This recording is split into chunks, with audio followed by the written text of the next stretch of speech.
We're ready to get kicked off. Whenever you're ready. Welcome.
Good morning. The committee will come to order, and today we welcome General Christopher Covoli, the commander of U.S. European Command, and General Michael Langley, the commander of U.S. Africa Command. I thank them both for being with us today. First of all, we meet today in the wake of the difficult news that we have been learning more about over the last few days. We've been saddened by the death of 4 American service members, and we now know the names of them all. They passed away in a tragic training accident in Lithuania, and so we recognize them and send our best to their families and friends. But this morning, we talk about 2 very important areas of responsibility. The European continent is now entering its 3rd year of war as Russia continues its brutal assault against Ukraine. There's no question who started this war. Despite the physical and psychological exhaustion and material constraints from the conflict, the Ukrainian military and people have heroically and successfully continued to resist Russian efforts to subjugate them. The war serves as a brutal reminder that Vladimir Putin has chosen to become an enemy of the West and to throw away Russia's future. The Department of Defense is right to label China as our pacing threat. Nonetheless, Russia and its thousands of varied nuclear weapons continue to pose an existential danger to the United States and to our allies. Moscow's military aggression sows uncertainty and threatens vital U.S. interests every day, as Europe remains by far our largest trading partner and source of investment in the United States. The war in Ukraine has exposed the Russian army's weakness, but it also has shown that Russia can adapt to changing circumstances and can endure heavy costs. The Russian industrial base, aided by China, North Korea, and Iran, has demonstrated its ability to sustain Putin's army. Russia would likely use any pause in fighting to reconstitute its military. I say all this to make a simple point. We cannot wish away the Russian threat. Despite Russia's aggression, there are some who believe now is the time to reduce drastically our military footprint in Europe. This is a viewpoint with which I disagree. I'm troubled that this deeply misguided and dangerous view is held by some mid-level bureaucrats within the Defense Department. They've been working to pursue a U.S. retreat from Europe, and they've often been doing so without coordinating with the Secretary of Defense and the National Security Council. As I have said, Russia is now mobilized for a permanent war. Withdrawing now would doom any hope of lasting peace in Europe. Right now, we have a unique opportunity in Europe. President Trump's leadership and the Russian threat have jolted Europe awake. Many nations have begun rebuilding their militaries. Our allies on the eastern flank, Poland, the Baltic states, and Romania are all spending much more than we are. Much more than we are. The United Kingdom and France are awakening. Even Germany shows signs of stirring. NATO should be led by the United States, but Europe should shoulder most of the military burden. We can achieve that by combining the right incentives with low-cost assistance from the United States, including a drastically overhauled foreign military sales system. To build that NATO, we must maintain our current posture, which will serve as a bridge to the planned buildup of combat power by our European NATO allies. After 3 years of war, we probably should make some posture adjustments, including moving forces east. But we must maintain a strong military posture in Europe overall. Failing to do so risks tempting Russian adventurism before our European allies have been able to ramp up their forces fully and their capabilities. The Chinese Communist Party views its competition against the United States as a global project. To China, the continents of Europe, Asia, South America, and Africa are all critical in Xi Jinping's unprecedented global military expansion. In particular, Beijing has been active on the African continent. In Djibouti, China's naval base has grown substantially. It's now capable of hosting China's most advanced naval vessels and serving as an intelligence collection outpost against American and allied forces in the entire region. China is also actively pursuing a naval base in Africa's western coast, the Atlantic coast, which would provide an enduring foothold along the Atlantic Ocean. According to General Langley, this would, quote, change the whole calculus of the geostrategic campaign plans of protecting the American homeland, unquote. Russia also has designs on the African continent. Its destabilizing strategy is to trade security assistance for access to Africa's abundant natural resources. This would help fund Vladimir Putin's malign activities around the world. At the center of Putin's Africa strategy is Libya, which serves as Russia's key logistical node and enables its activities across the continent. I look forward to General Langley's assessment of Africa's importance to Vladimir Putin's strategic objectives, as well as his description of what's being done to counter Russian efforts, particularly in Libya. We cannot ignore the enduring threat posed by ISIS and al-Qaeda in Africa. Without sustained pressure, these vicious terrorists will reconstitute and continue to threaten America. President Trump was absolutely right to approve strikes against ISIS leadership targets in Somalia in recent weeks. Our adversaries view their fight against America as a global fight.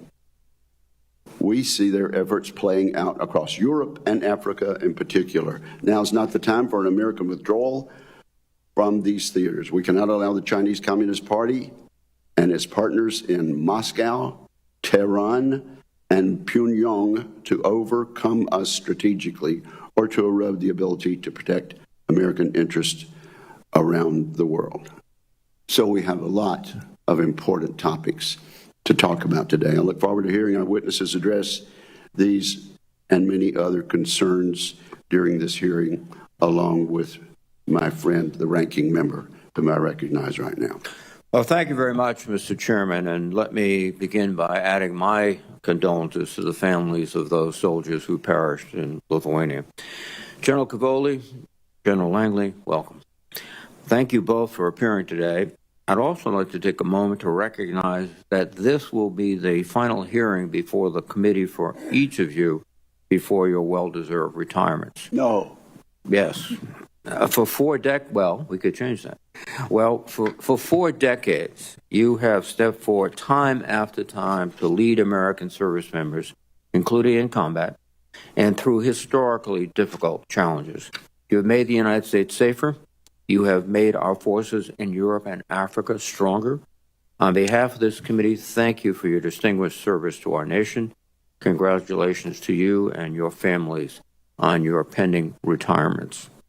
For more than 3 years, EUCOM has been the backbone of the international effort to support Ukraine in its war of survival against Russia.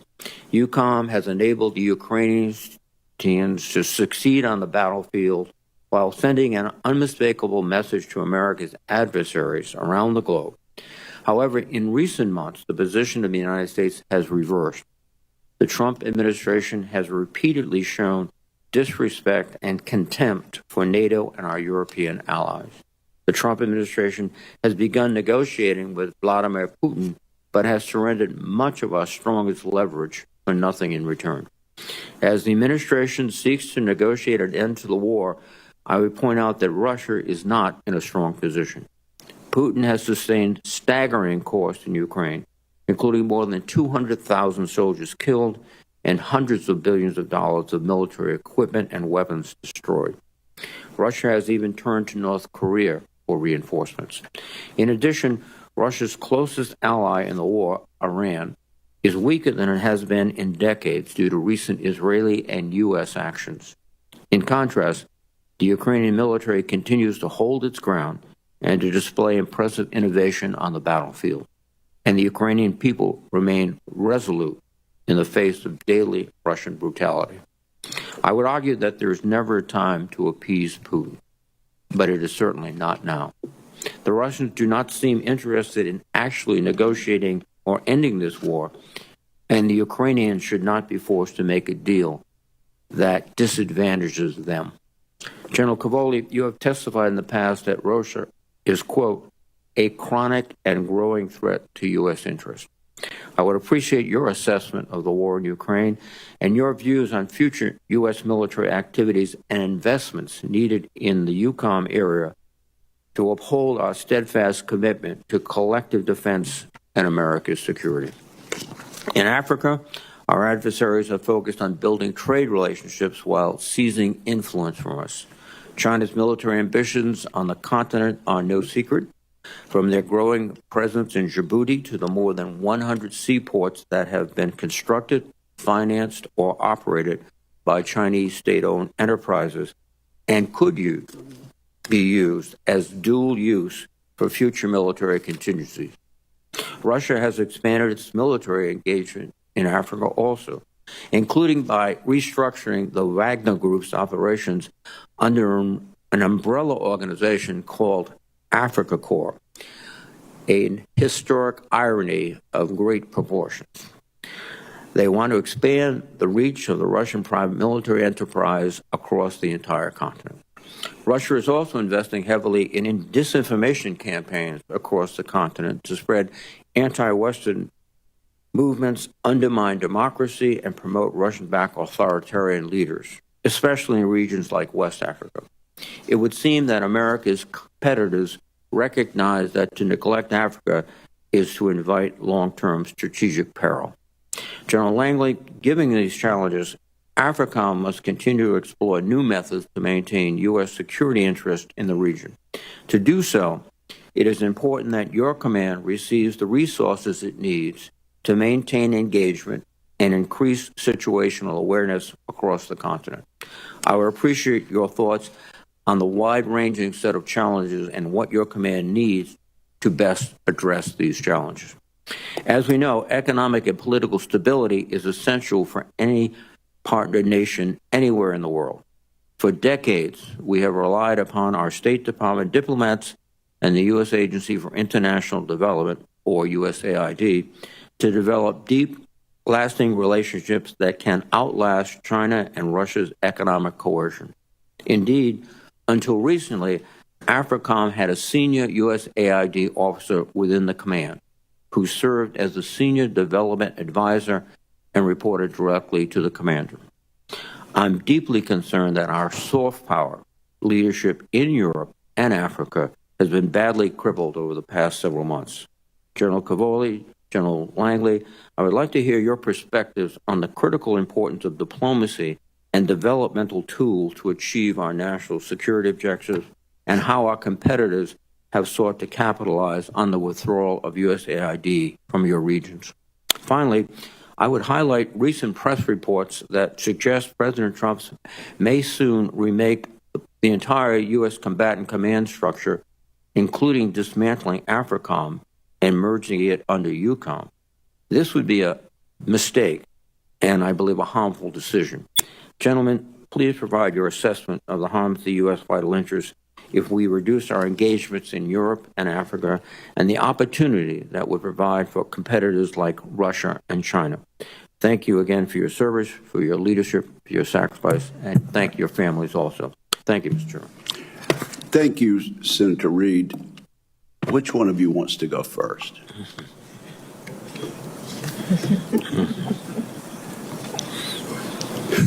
General Langley has volunteered me, Chairman. Thank you. You are recognized. Chairman Wicker, Ranking Member Reid, distinguished members of this committee, it's an honor to be here today, along with Sergeant Major Rob Abernathy, to represent the men and women of U.S. European Command, and it's a privilege to be here sitting beside my friend, General Mike Langley. Chairman, thank you, and Ranking Member Reid, thank you for your condolences regarding our soldiers who were tragically lost. They have all been recovered. I would like to take a moment to salute the American leadership there, from General Donahue to General Taylor to General Norrie, all of whom have done a fantastic job. I would also like publicly to thank our Lithuanian allies and our Polish allies who left no stone unturned to help us recover those soldiers and who bent over backwards to give us every single thing we needed. The Minister of Defense of Lithuania was on site every single day to make sure that her country was giving us what we could. If we did a repatriation ceremony today, bringing the soldiers out, the streets were lined with Lithuanian citizens expressing goodwill and alliance with us. And I would commend that video clip to any member of this committee or any American, and I thank them. Before I begin, let me thank the committee, of course, for all your support to our service members and our mission over the years that I have served here. So we continue to face a very historic time in the European theater. Russia's war in Ukraine, now in its fourth year, has revealed Russia to be a chronic threat, and we see in the future it will be a growing threat, one that is willing to use military force to achieve its geopolitical goals, and is today actively waging a campaign of destabilization across Europe and beyond. Further exacerbating this threat from Russia are the deepening partnerships among our adversaries, Iran, the Communist Chinese Party, the DPRK, and Russia itself, and these are increasingly posing a global risk. But U.S. EUCOM and the NATO alliance have arisen to the challenge. NATO deterrence has held. War has not spilled into NATO territory. With support from a broad international coalition, U.S. European Command led the charge in helping Ukraine. We established Security Assistance Group Ukraine, now commanded by Lieutenant General Curtis Buzzard. And for 38 months of this war, SAGU has delivered critical munitions, arms, and equipment from the U.S. and our allies to the Ukrainians. These efforts have been indispensable in enabling the Ukrainian armed forces, and they have empowered them to mount a courageous defense. And now NATO has taken up this task as well, establishing in record time an organization to take over much of SAGU's mission. The threat of war has also led the NATO alliance to embark upon an historic campaign to fundamentally overhaul and modernize its military capabilities. After years of underinvestment, too many years, our allies are finally optimizing the alliance for high-end war fighting. And within NATO, we now have the plans, the command and control, and increasingly the forces, and we have the focus to meet that mission. And while there's still much to do, our allies are investing at a rate we haven't seen since the end of the Cold War, a 40% increase in spending since February of 2022. And throughout this intense and challenging transformation, the presence of U.S. EUCOM forces has been essential to the alliance's modernization efforts. We've converged U.S. headquarters with NATO command structures. We've increased combined training and exercises, and we've been accelerating European modernization and readiness. Through U.S. leadership, we are laying the groundwork for European leadership, and thus for more years of peace and prosperity for the United States of America. It's a long road ahead, and a sustained vigilance and pressure will be required, but we will get there. This has been to protect vital U.S. interests. Our strengthened allies will increase our strength, and our deep relationships give us the access, the basing, and the intelligence necessary to do this. The first line of defense of our homeland begins in EUCOM, where our naval forces prevent Russian submarines from breaking out into the Atlantic. U.S. ballistic missile defense of Israel starts with EUCOM ships positioned in the eastern Mediterranean. And it's our job in EUCOM safely to evacuate Americans from the Levant. We are America's force forward in the world. So as the chairman and the ranking member noted, ladies and gentlemen, this is my last annual testimony to you as I'm closing 38 years of service this summer. It's been really the honor of a lifetime to serve with our brilliant service members during these historic times. I continue to be inspired by their commitment to our nation's forward defense. And I thank you, the Congress, for your unwavering support to our servicemen and women, to their well-being, and to their vital mission. America is the greatest country in the world, and it is in large part because of our armed forces, which are the finest in the world. I look forward to your questions. Thank you very, very much, General. General Langley. Chairman Wicker, Ranking Member Reed, distinguished committee members, it's an honor to appear here today representing the outstanding service members, civilians, and families of the United States Africa Command. As I get closer to the end of my tenure of command, I remain in awe of the character and capabilities of the men and women willing to serve our nation. Our team of soldiers, sailors, Marines, airmen, guardians, and civilians perform valiantly, and I'm honored and proud to serve with them. Point be known, America remains in good hands. I'm proud to testify with my good friend, General Chris Cavoli, the Supreme Allied Commander in Europe and the Commander of the United States European Command. I'd like to extend my gratitude for his steadfast cooperation. As you know, EUCOM and AFRICOM share service components, and every day our teams are coordinating to solve some of our nation's toughest security issues. Also joining me today is a key member of the AFRICOM team, my command senior enlisted Sergeant Major Michael Woods, United States Marine Corps. His 32 years of experience provide me with the critical insight needed to understand the operating environment. And he shows our partners what true non-commissioned officer leadership looks like. I'm lucky to serve with him. Now, everything we do at the United States Africa Command has one overarching goal in mind: achieving peace through strength. Now, this requires three things: a clear understanding of national security threats, a robust and dependable network of like-minded allies and partners, and appropriate resourcing to match military requirements. Now, as I've said in previous testimony, Africa remains a nexus theater from which the United States cannot shift its gaze. It is home to terrorists who take advantage of conditions in Africa to grow and export their ideology. ISIS controls their global network from Somalia. It is where the Chinese Communist Party actively works to change the international rules-based order as a stepping stone to become the global hegemon. And it's where the Russian Federation seizes opportunities created by chaos and instability. Now, to protect our homeland and the United States' interests, we must deter these nations and their malign actors from their goals on the African continent. Many of our security and economic interests overlap with those of our African and European partners. Successful outcomes enabled by burden sharing are beneficial for all.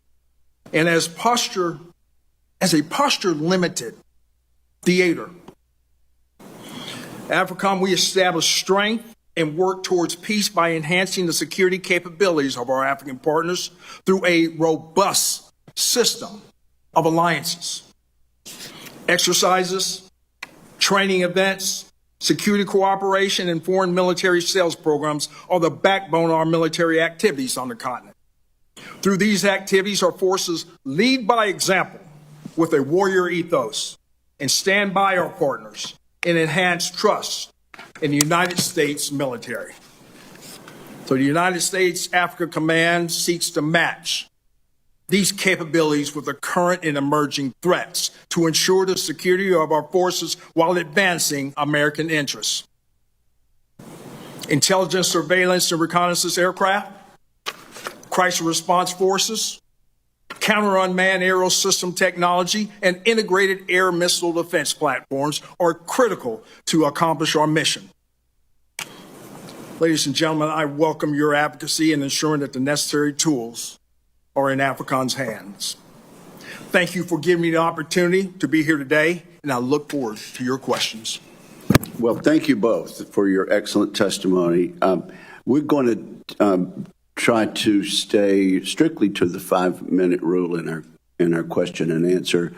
I probably, Senator Reid, am going to take a second round myself, but we'll stick to the 5 minutes going forward. General Cavoli, how long have you been watching Russia closely? Chairman, I began my Russia specialty in 1995 when I spent a year at the Defense Language Institute learning to speak and read and write the language, and I've paid attention to it and worked in jobs associated with it ever since. You're not only conversational, but fluent in Russian, is that correct? I have always maintained that rating. Yes, well, give us your assessment now, first of all, of what we have learned, what our military has learned during this 2.5 years of conflict in Ukraine. What have we learned about Russia's military? Where are they now? And Ukraine's military capability and where they are now? Chairman, we've learned an awful lot. First of all, I should point out that early on in the conflict, all of the services and the Joint Force established a variety of cells and organizations deliberately to study the lessons of the conflict. And we've had everything from publications about it to seminars on it at a classified and unclassified level. And we have learned an awful lot. Some of the things that we have gained as a military are well, they're technical, they're procedural, and they're sort of large-scale operations focused. So technically, for example, we have learned an awful lot about Russian measures and countermeasures and how to counter countermeasures, a lot of technical stuff. We've seen a lot of growth in both the Russian capability and the Ukrainian capability in electromagnetic warfare, electronic warfare, and we have learned from that, and we have modified many of our procedures. I think you're familiar with the U.S. Army's Transformation and Contact Initiative. That is really based on lessons learned from Ukraine. As a short example, our use of drones has changed deeply across the Joint Force.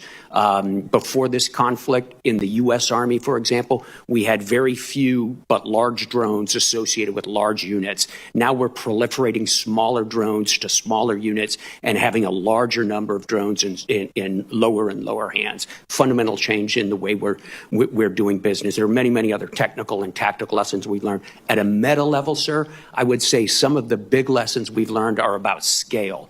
The scale of this conflict is just awe-inspiring.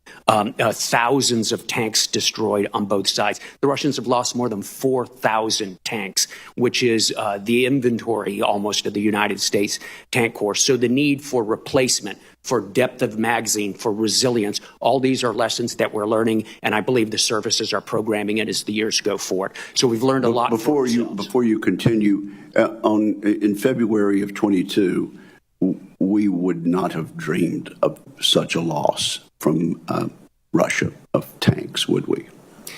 We would not have. I did not anticipate the war to go this long, and I did not anticipate Ukraine to be able to destroy so much of Russia's warfighting capability. I hope I didn't break your train of thought, so continue.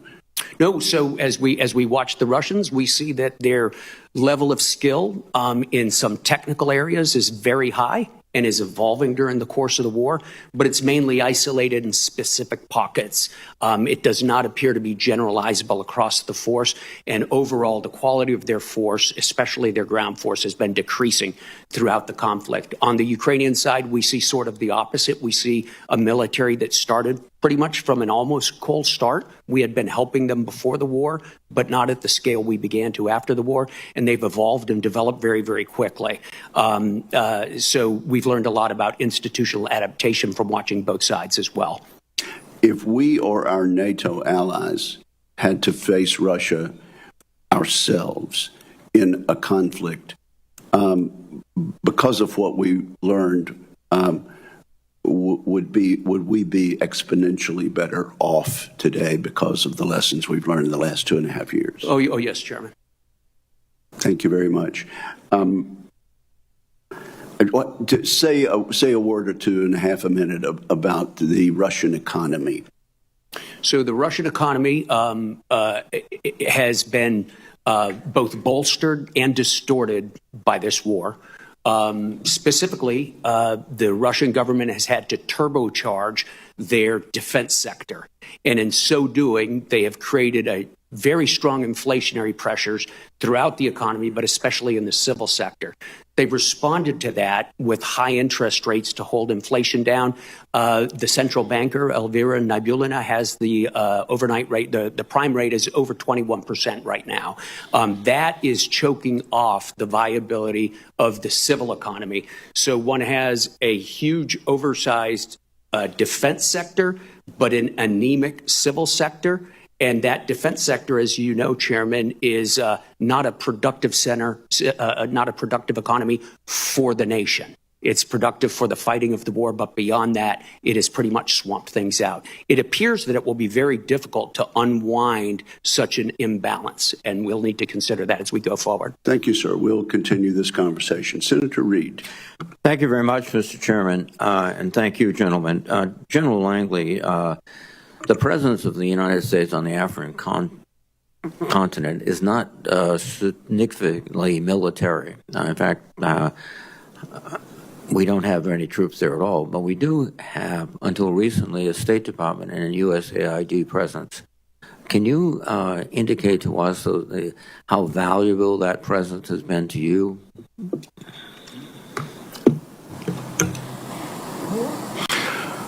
Senator, as you know, heretofore, we had a whole of government approach in some of the challenges on the African continent, and we used that in past years. Now, given that USAID and a number of capabilities are being folded under the State Department, we continue to look at ways to be able to leverage that in U.S. government pressure on especially our competitors in achieving our strategic goals.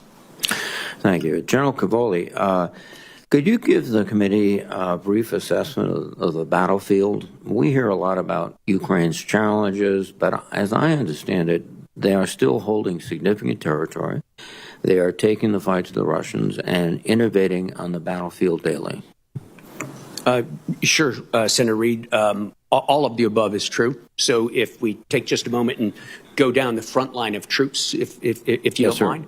So if we start in the northern part of the battlefield, the active battlefield area, that's the place where Ukraine last summer pushed an advance into Russia in an area called Kursk. And they took a large part of Kursk. This is where the Russians introduced North Korean troops to help push the Ukrainians back out.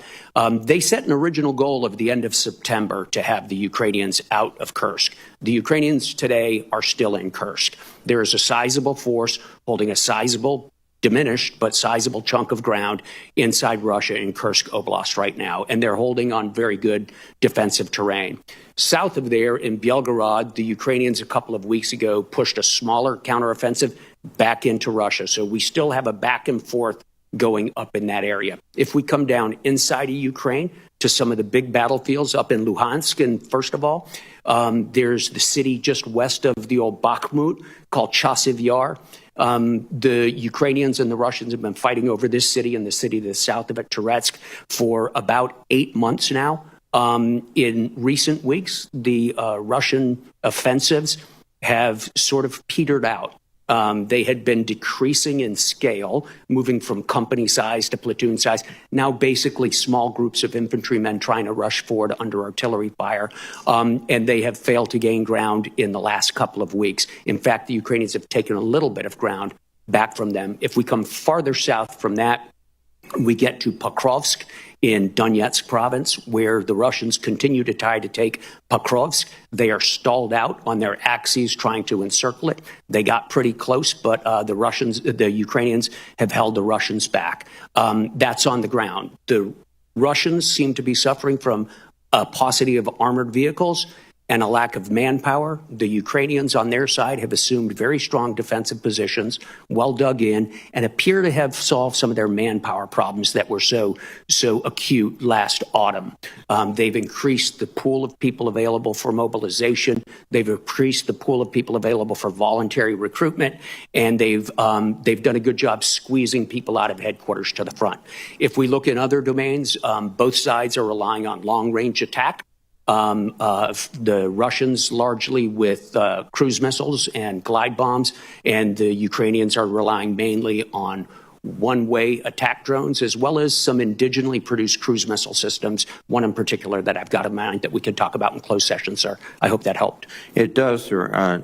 If the administration withholds war material, spare parts, and particularly intelligence advice, what would be the effect on the Ukrainian forces? First of all, it would obviously have a rapid and deleterious effect on their ability to fight, Senator. The Ukrainians depend on us principally, uniquely, I should say, for their high-end anti-aircraft systems. So the things that shoot down the ballistic missiles and the long-range attack missiles that the Russians throw at them almost daily, that is mainly supplied by the United States. That would have an obvious effect. If the Ukrainians were not able to receive intelligence from us, they would struggle to target, especially in depth, operational level targets such as command post, logistics areas, and things like that, which require a specific way to you've got to have very good intelligence to do that, and they would struggle to do that. I do have to note that the Ukrainians have developed alternative sources. Many of our allies have stepped up their ability to produce things for the Ukrainians. Czechia this month is delivering more than 70,000 rounds of 155. So there are some real advances. There's some diversification of their supply sources, but undoubtedly the Ukrainians are very dependent on our assistance. Thank you, sir. Thank you, Senator Reid. Senator Fisher.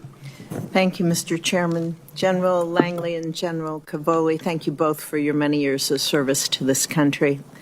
General Cavoli, you serve as both the commander of the U.S. European Command and also as the Supreme Allied Commander of Europe. That means you are responsible for the overall command of NATO military operations and forces, including the United States nuclear forces that are deployed to those NATO countries. NATO is a nuclear alliance. Our deterrence strategy has worked for over 75 years.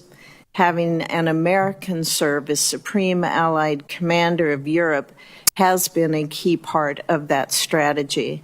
General, can you at this level of classification walk us through how command and control of U.S. nuclear forces in Europe works today, including your role? Absolutely, Senator. So to keep it at a very open level, the United States guarantees, has always offered a certain amount of nuclear force to NATO to be employed by SAC here. So we have some nuclear weapons that in a conflict, upon the agreement of the United States and the rest of the nations, would be turned over to SAC here to be delivered by a variety of nations who are involved in this program, all of them NATO nations. That all happens under the command and control of SACEUR. If SACEUR were not an American officer, we would have to find some other way to do that, and it would certainly not be as integrated with the rest of SACEUR's operations as it is now. So, yeah, I basically, as the American commander, have those weapons in my possession, and at the time of need, as instructed, I would pass them to myself as the Supreme Allied Commander to employ in accordance with the 32 nations. It sounds to me like the way the command works right now, we don't have a middleman involved in this. It would be you as an American commander in consultation with the president, the commander-in-chief, who could, I believe, more easily and also with more knowledge make decisions affecting the use of our nuclear weapons. Would you say that's correct assumption yes, on my part? That's correct, because I am able to rehearse these procedures, both in the American system. I work very closely with General Cotton, for instance, from U.S. Stratcom. We can rehearse those procedures on a U.S. basis. We rehearse the delivery procedures on a NATO basis. And I and key American elements of my staff at the NATO headquarters, at Supreme Allied Headquarters Europe, we are able to be the link in that chain that makes it seamless. Thank you. The GIUK gap, sir, it's always been a critical maritime choke point, but it has recently grown in its strategic importance to NATO in light of the increase we're seeing with Russian submarine patrols in the Atlantic. What do you see, General, as the largest challenges with respect to the GIUK gap? The biggest challenge is there, ma'am, at an unclassified level, just the quantity of stuff we have, the quantity of equipment and the quantity of forces we have available to monitor the underwater activity there and to counter it. It's important to understand that the U.S. has a unique role here. We have capabilities that our allies do not have. They have capabilities in numbers that we need to augment ours, so we work very closely together. But the U.S. component of those efforts is absolutely fundamental. Thank you, General. General Langley, as we're considering Africa under your command, we have seen, I believe, an increase with the Chinese presence on the continent, economic developments, military activities, investments on the continent. Do you see, or what would you see as the greatest concern to U.S. security and also to regional stability in the area with regard to the actions that we are observing with the Chinese? Sir, I see three lines of operations by the CCP. One, from geostrategic and their basing initiatives. As you well know, Dorley in Djibouti is their first start. And as the chairman talked about in his assessment. Then also other basing initiatives across the continent of Africa. Then their geopolitical line of effort in trying to dislodge the overall leadership in their quest to be the regional hegemon, as we start to look at their activities in the UN and trying to get geopolitical advantage over the West. And then also geoeconomic. They treasure critical minerals. They need those critical minerals, not only for their defense industrial base, but also for their greater industrial base. Those lines of efforts are what we're watching closely because they want to be the global hegemon. Okay. Thank you very much. Thank you, Senator Fisher. Senator Shaheen. Thank you, Mr. Chairman, and thank you to General Cavoli and General Langley for being here this morning and for your many years of service to the country. I want to follow up on Senator Reid's question about USAID's presence in Africa, or lack thereof, now that this administration has closed down virtually all of the operations in Africa. This is the fastest growing continent in the world. It is a place where we're seeing increasing incursion by the Chinese, as you pointed out.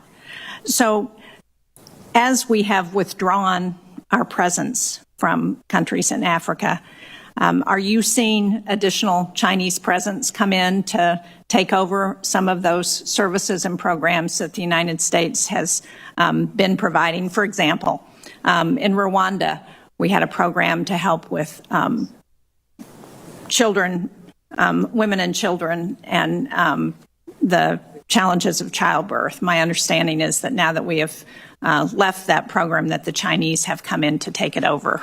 Are you seeing that in places?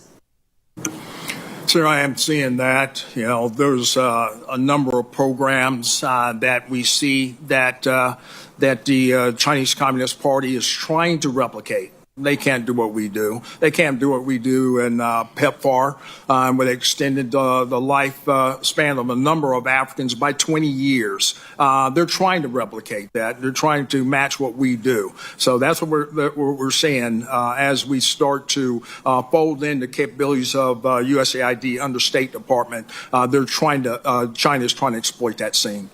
And do you agree that it would be a huge loss if we don't continue many of those programs? Senator, I won't speak to the policy part of that, but it is a need. Those capabilities are needed for the U.S. To maintain a strategic advantage over the Chinese Communist Party, because we do it best. And the Africans, they speak that they do prefer the United States. Thank you. General Cavoli, I want to follow up on Senator Fisher's question about the role of the SACEUR in NATO and in Europe, and the importance of that role in terms of nuclear weapon command and control. And partly because what we're hearing is rumors from the administration that they're thinking about eliminating that dual hat responsibility. I'm not going to ask you to comment on the policy point there, but how concerned would you be about the lack of control of nuclear weapons, especially should Article 5 be invoked? We would want those under the command of a U.S. officer, ma'am. Thank you. Clearly. And Senator Reid and Senator Wicker both asked you a number of questions about Ukraine and where the war is now, and you were very forthcoming about that. As we look at potential negotiations on trying to end that war, what is the best leverage that we can have with Putin and Russia in terms of positioning Ukraine to be able to come to a negotiating table with a position of strength? Senator, I'd hate to try to insert myself into the negotiation process, which I'm not a part of, but I do think. Right, I'm really asking for your military. So continuing to assist Ukraine on the battlefield daily, I think, is very important. Continuing to enlist not just the material assistance, but the unity of our allies in this effort to support Ukraine, I think, is also an important function to be done. I'll leave it to the administration to determine how to achieve leverage against the other side. Thank you. And as we talked briefly on the way in about the situation in the Western Balkans, and particularly in Serbia and in Bosnia-Herzegovina, while Mr. Dodik has left the Republic of Srpska for the time being and is in Russia. Can you speak to the ability of the EUFOR mission there to be able to take over should there be any outbreak of violence? And then also, if you could address KFOR and Kosovo and Serbia as well. Sure, Senator. So with regard to Bosnia, yeah, good and bad that Mr. Dodik has left the scene for a little bit. We're working through that day by day. As you know, the Operation Althea, the EU mission, the one step above commander of that is, for the EU, is my vice chief of staff, a French 3-star named Hubert Cottereau. So we talk about, his office is about 10 feet from mine. We talk about this every single week. We feel comfortable with the level of forces they have available now. I'm grateful to France especially for responding quickly with unpreviously committed forces to help. Last summer, they sent the Charles de Gaulle and 2 parachute battalions to show force in the area. So I think we're in a pretty good place there. I think Hubert and the EU know the various ways things could spiral up there, and we can handle that. From the U.S. EUCOM side, I do meter in and out training forces, our forces to train, who, while not operational, certainly have a stabilizing effect as they go in and out. Kosovo, as you know, KFOR remains on the ground, 4,300 soldiers on the ground right now, of whom less than 600 are American. That is a place where our Italian and allies have really been carrying a lot of the weight. We have had reserve forces deployed in there to handle the elevated tensions for about a year now. We're expanding the size of the permanent force in order to relieve those forces, those reserve forces, and I believe we'll come to agreement on that very quickly and get that source. The key nations really involved there are Italy, Turkey, the United Kingdom, and Hungary, who have been extremely responsive with their reserve forces. Thank you. Thank you very much. Thank you, ma'am. Thank you, Senator Shaheen. Let me observe I'm doing a poor job of enforcing the 5-minute rule. But General Langley, let me just follow up for a moment. As we dial back USAID in Africa, China's not dialing back the Belt and Road Initiative anywhere in Africa, are they? Chairman, China is responding by trying to replicate what capabilities USAID was very successful across a number of years. They're trying to replicate that, whether it's in health diplomacy or any development type programs. They're trying to use that as an extension of the Belt and Road Initiative to gain favor by the African countries. And they, would you say it's not principally altruistic on the part of the Chinese communists? Chairman, I'd say that they've made some missteps in the last couple of weeks, especially in Zambia with that spillage into the river that affects 5 million people. So they're getting a horrible start using a track analogy. But they do it in their own self-interest, the Chinese. Absolutely. Thank you very much. And Senator Cotton, you are now recognized with the apology of the chair. Gentlemen, welcome. Thank you for your service to the country. I know you'll be sad not to get to come here and testify in front of the committee anymore after today. General Cavoli, in his first term, President Trump withdrew the United States from the Intermediate Range Nuclear Forces Treaty.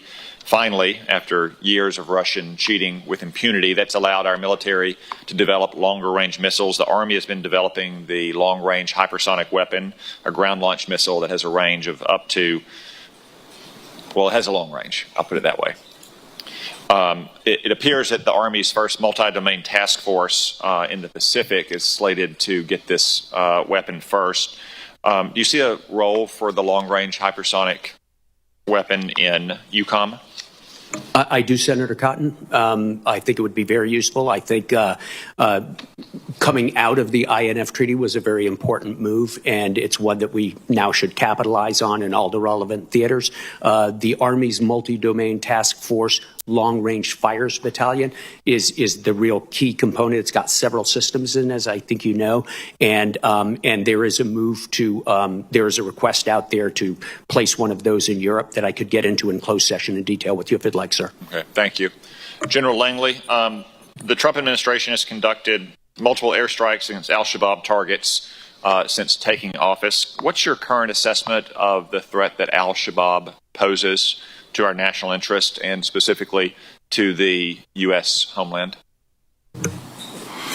Senator, al-Shabaab is especially a heightened terrorist threat, namely because they're colluding with the Houthis across from Yemen.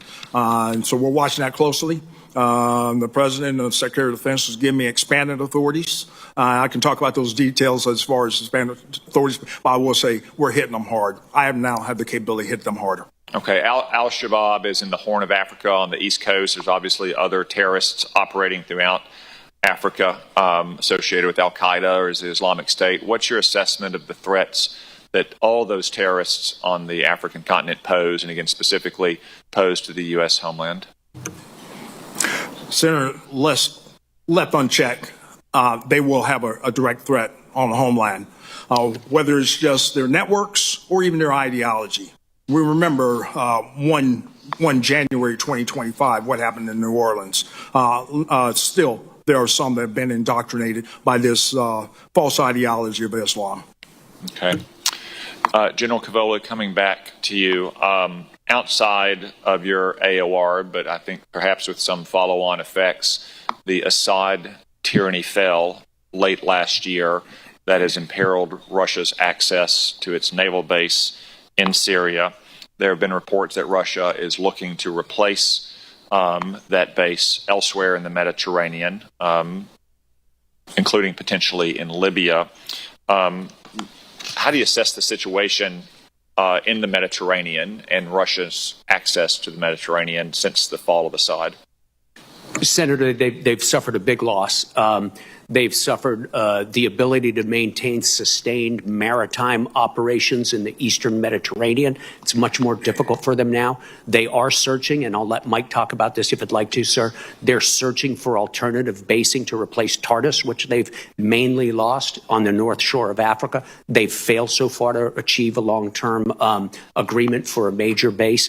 So this will be significant. It's significant not only because we have a reduced presence of submarines, Russian submarines in the eastern Mediterranean now. It's also surface vessels that find it harder to do sustained operations. And finally, it's much more difficult for Russia to sustain the operations, both overt and covert operations that they're doing in Africa without those bases. And the Alliance and U.S.-UCOM are both taking actions to try to make sure we keep them boxed. General Langley, anything to add? Yes, Senator. I watch Maghreb closely.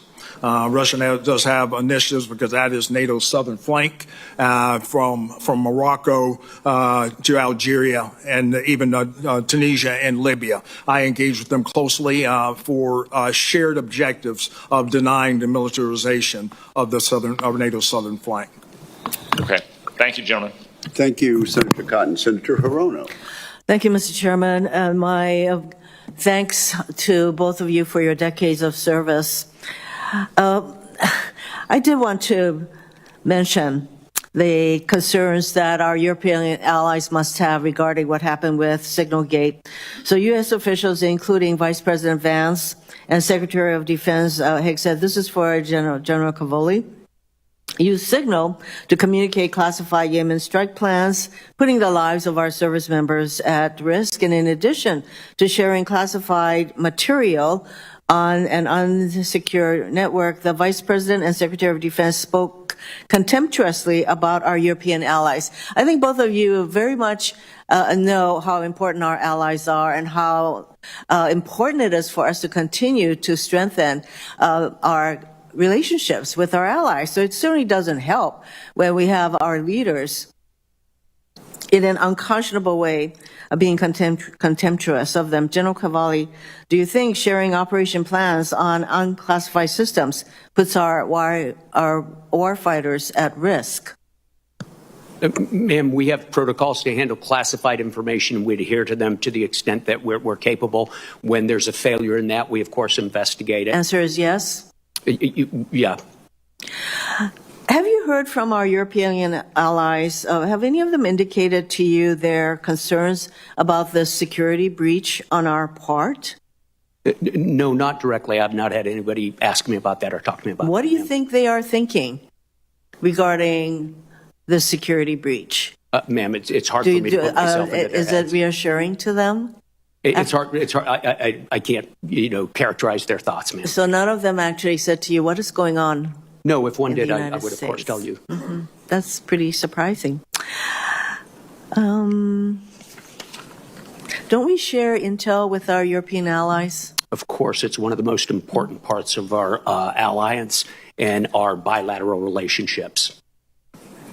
Do you think that the security breach that occurred with Signalgate is reassuring to our allies in terms of their willingness to share security information with us? Senator, again, it's hard for me to characterize as somebody else's thoughts, but I have not had anybody pull back any of our intelligence sharing agreements, ma'am. I find that surprising, but nonetheless, I hope so. There have been recent news reports that the Pentagon is considering combining AFRICOM and EUCOM into one command. For both of you, what is your best military advice on the strategic, operational, and resource implications of such a merger? General Langley? Senator, I won't speculate on the evolving policy, but I will say this. I'll just give comparison of the relevance of AFRICOM in our mission. Back in 2007, when we were stood up, we looked at the challenges across the globe, and especially the challenge of terrorism. At that time, the global presence of terrorism on the African continent was 2%. Senator, today it's 43%. And then even adding on to a geostrategic type of perspective of our great power competitions, both Russia, Federation, and the Chinese Communist Party activities on the African continent is grand. So my responsibilities are great. So for a combat commander, it would be a daunting task for integration. So would you agree that General Cavalli, that the challenges, as General Langley put it, have increased in Africa, not decreased, and making it even more important that this combatant command continues? Ma'am, the challenges in Africa have increased exponentially over the last 10 years. Not just the terrorism that was there during the previous period of the last 20 years, but the increasing activity of Russia and China. Yeah, there are a lot of problems there, ma'am, and I'm satisfied with the problems I have in EUCOM. Would you like to share your thoughts on yet another potential change being contemplated by the administration, and that is to give up our role as NATO's Supreme Allied Commander? Yes, ma'am. I think that would bring some challenges in terms of nuclear command and control. It would put us in a position where in an Article 5 situation, we could have, for the first time since the First World War, large numbers of American troops under non-U.S. command. So I think those are things that would have to be considered carefully. Giving up this command, in fact, could really endanger our national security. That's what I hear you saying. Thank you, Mr. Chairman. Thank you, Senator Hirono. Senator Rounds. Thank you, Mr. Chairman. Let me begin by just thanking both of you for your service to our country and your families. We sometimes forget about the sacrifice they make when you are away, and we most certainly appreciate all of that. And once again, we appreciate what you have done and continue to do for this country. General Cavalli, our missile defense systems protect not just the U.S. homeland, but our deployed forces overseas, for example, in Europe and in the Middle East. Does EUCOM make use of any of the systems which require the use of the 3.1 to 3.45 gigahertz band of the spectrum to fully operate? And I'm just curious. This is something that I've asked every four-star uniformed officer as they've come before us, because there has been an attempt most recently to take away the exclusive use by the Department of Defense for the use of that part of the spectrum and literally to sell it for commercial purposes. Huge amounts of activity with regard to some of the best physics in the world for radar and so forth are found in there. Can you share a little bit about what EUCOM does and whether or not it would impact any of our capabilities in Europe? Yeah, we sure do use it, Senator. We use it principally in our air and missile defense systems, as you pointed out, which are part of the system that protects the United States homeland from ballistic missile attacks. So more than that, I could go into in classified session, but it is a source that would have to be worked out if we lost access to that bandwidth. Yeah. Are you familiar with some of the physics involved in why we picked that particular part for our radars and so forth? I would never volunteer just how familiar I am with physics, but yes, a little bit. Okay. Just with regard to that, I mean, there is a reason why that particular part of the spectrum is being so closely protected by the Department of Defense. Is that fair to say? There is. Thank you. General Cavoli, also, can you describe how the Ukrainian armed forces, as well as their defense industrial base, have evolved over time, and just a little bit in terms of what you've observed? Wow, sure, Senator. So in 2014, I was a one-star commanding our training enterprise in Germany and throughout Europe. And in 2015, I was given the task to help to set up a training center in Western Ukraine for the Ukrainians as a response to the invasion and the annexation of Crimea that had taken place in 2014. At the time, they were, a hand-to-mouth army that was tied in a tight fight in their eastern area and had suffered from 30 years of post-Soviet neglect. They were in tough shape. Between then and 2022, they managed, while maintaining a fight in the East, they managed to convert themselves into the force that was able to stop Russia. This came with a number of important decisions from the United States, specifically an increase in aid and the initiation of lethal aid, the donation of javelins.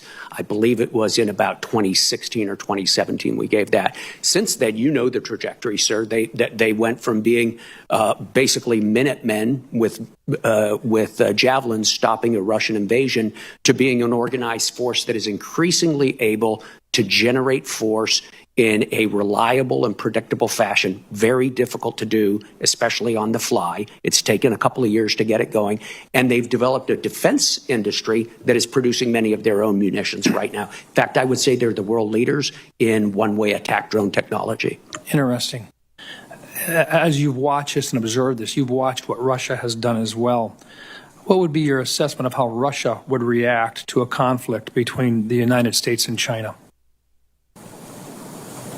I think clearly whatever the United States does in the world, Russia will find a way or will look for a way to turn the situation to its advantage and to seize opportunity. So depending on the exact parameters of a conflict with China, exactly what the conditions were, I would expect Russia to try to take advantage of that either in the information domain or even physically. Would it be fair to say that if we found ourselves in a theater conflict in the Pacific Rim region, highly strong possibility that we'd also find ourselves in a conflict in the European theater as well? Or other theaters as well, yes. Thank you. Thank you. General Langley, I did have questions for you, but I will put them in the record. I thank you for your service as well.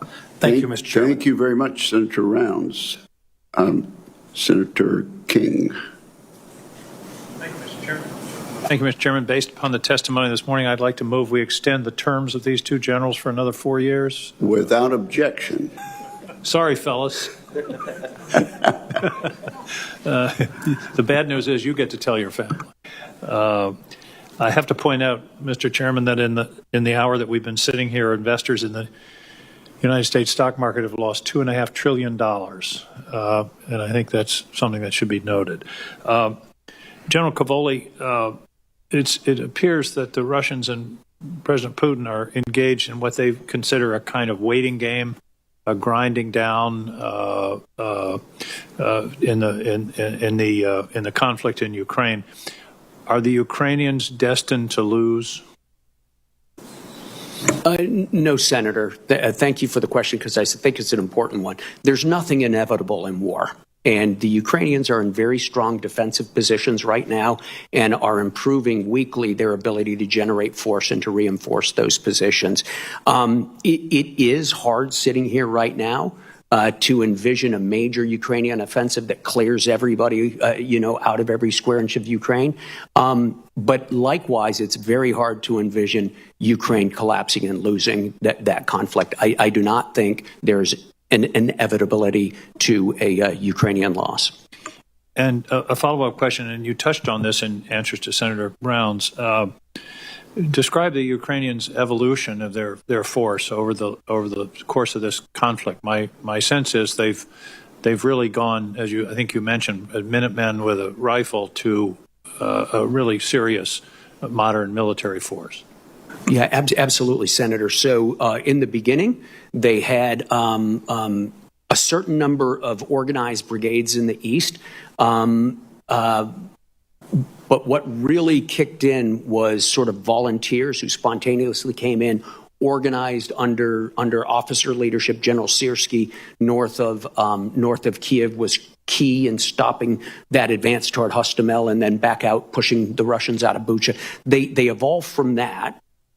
They consolidated that into Soviet-style brigades, which they were used to, with Soviet equipment. And then coming through late 22 and 23, we could see that equipment, and especially their artillery ammunition of a Soviet caliber, was going to be exhausted. And so we had to help them convert to a largely Western-equipped and almost exclusively Western artillery-equipped force, which is pretty complicated. We operate off of a different aiming circle. They've been effective in making that transition. It's amazing. To do that under fire, under the pressure of one of the world's largest armies, it's a fantastic feat. Let me change the subject entirely for a minute. Please discuss Russian and Chinese activities in the Arctic and the risks in the Arctic. It strikes me that this is a looming threat area that we should be addressing. And I should mention the reason it's becoming so important is the melting of the Arctic ice, which has something to do with climate change. 70% of the Arctic ice has disappeared in the last 40 years. So talk to me about the strategic importance of the Arctic. Absolutely, Senator. So from the U.S. perspective, the most important thing to understand is the shortest distance from Russian airfields to the United States is over the polar cap. And they are building up those airfields, are they not? They are. They were before the war at a fast pace. It's slowed down a little bit during the war, but they're still opening airfields and repairing existing ones. The other thing that comes out of the Arctic, sir, the Northern Fleet in Murmansk comes up, sails down through the GI-UK gap and breaks out or tries to break out into the Atlantic, from which they can hold key U.S. targets at risk with sub-launch cruise missiles, among other weapons. So we should be paying particular attention to the Arctic as a new domain, if you will, of potential conflict. And I think we are. The U.S. Northern Command, so General Guillot, has the primary U.S. responsibility for it. But of course, Strategic Command also has activities up there. EUCOM has activities up there because so much of the Arctic is in my AOR. And NATO, of course, you know, almost all of the nations in the Arctic Council are NATO nations. The only one that's not is Russia. So we've recently been sponsoring tabletop exercises to make sure we understand the details of command and control and coordination of operations there. Thank you. General Langley, I'm out of time, but I'm very concerned about the rise of ISIS in the Sahel. That is a serious issue that we need to attend to, that we're talking about great power competition, China, Russia. We can't forget about terrorism. Is that correct? Senator, that's correct. And the rise of ISIS by numbers in the Sahel, more focused on the ISIS element that's in Somalia because of their networks. In the Sahel, they're growing in number, but not so much in capability. But we are still engaged, especially in coastal West Africa, of like-minded countries to deter that from the outside in. Thank you. Thank you for that yes or no question. Yeah, exactly. Senator King. Senator Ernst. Yes, thank you, Mr. Chair.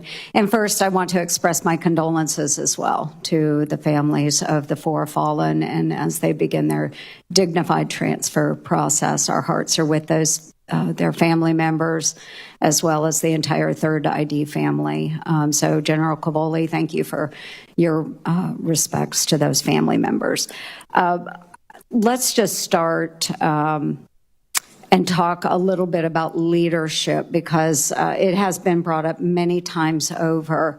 The situation that I believe is being contemplated between SACEUR and European Command.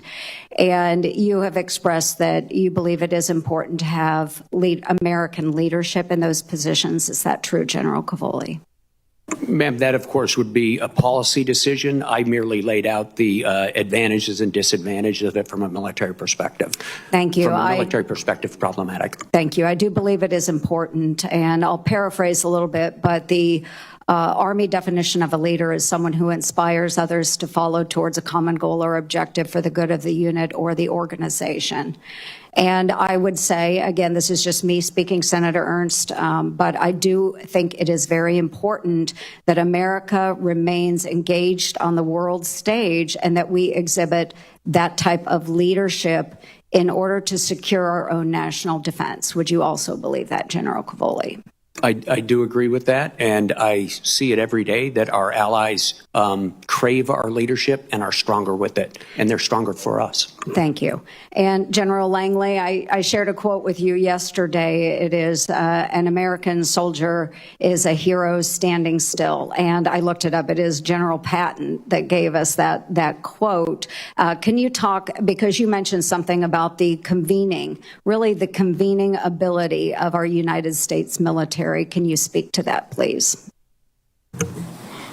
Yes, Senator. You know, as the Chinese Communist Party and even the Russian Federation are trying to encroach upon what we do as far as influence and cooperation with our African partners, they pale in comparison. You know, as evidenced by what we do in our conferences that we hold, or moreover, the exercises we have, whether it's Obigami Express. All those countries, a number of countries in the 40 plus, are always wanting to be part of it. Same thing as far as our Express series, and we get our maritime members because of the illicit activities that China is doing in IUU fishing. All those qualities and shared objectives gives us a convening power and influence on the African continent. There's no better type partner that the Africans can have in the United States. No, thank you for that. And I remember a story that was shared with me a number of years ago by a special operator that was in charge of a small tactical unit. And they were brought into that situation because there were many warring factions in this particular area. The French were there, a few other nations were there as well, but none of them could get along, and they couldn't come together in a cohesive, collaborative engagement. It took the Americans coming into that situation and providing leadership and guidance. And when that happened, all of those different factions were able to come together. So talking about Americans being a convening authority, I think is exceptional. It is true. So again, I will just stress how important I think it is that the United States remain engaged on the world stage and provide that leadership. We don't have to provide all the boots on the ground, but certainly I think American leadership is valuable. General Cavoli, I'll go back to you. In reference to the war in Ukraine and Russia, again, another story that I will share with you. When I deployed to Operation Iraqi Freedom as a transportation company commander, we occupied a base in Kuwait. We ran convoys through Kuwait and southern Iraq. On this subcamp in Kuwait, half was occupied by Americans. Can you imagine who would occupy the other half of that camp? You don't have to know this. The other half of the camp was occupied by Ukrainian soldiers. Why were the Ukrainians there? They were not part of NATO, correct? Can you guess why they were there? Probably because we asked them to be there, and they responded positively because of our leadership position in the world. Absolutely. And I share that story because so many people don't realize that the Ukrainians were there for us when we needed them. Those men, it was all men actually, the Ukrainian men that were there, their soldiers, they were route clearing engineers. I was a transportation company commander. I am very grateful that the Ukrainians were there for us. I can't imagine how many American lives might have been saved by those Ukrainian soldiers. So again, I apologize for going over, but I just wanted to stress that we do not operate in a vacuum. No matter where we are, our country is safer because we exhibit leadership and we have the convening power to bring many nations together. And I thank you, gentlemen, for all that you do for our great nation in so many different ways. God bless you both. Thank you, Mr. Chair. And thank you very much, Senator Ernst. Senator Kelly. Thank you, Mr. Chairman. I'd like to associate myself with Senator Ernst's remarks and echo them when I was in Ukraine just a few weeks ago. one of the messages I heard from their head of intelligence, General Budanov, and others, is if we stick with them, they will stick with us. Wherever we need them to be, they will be there.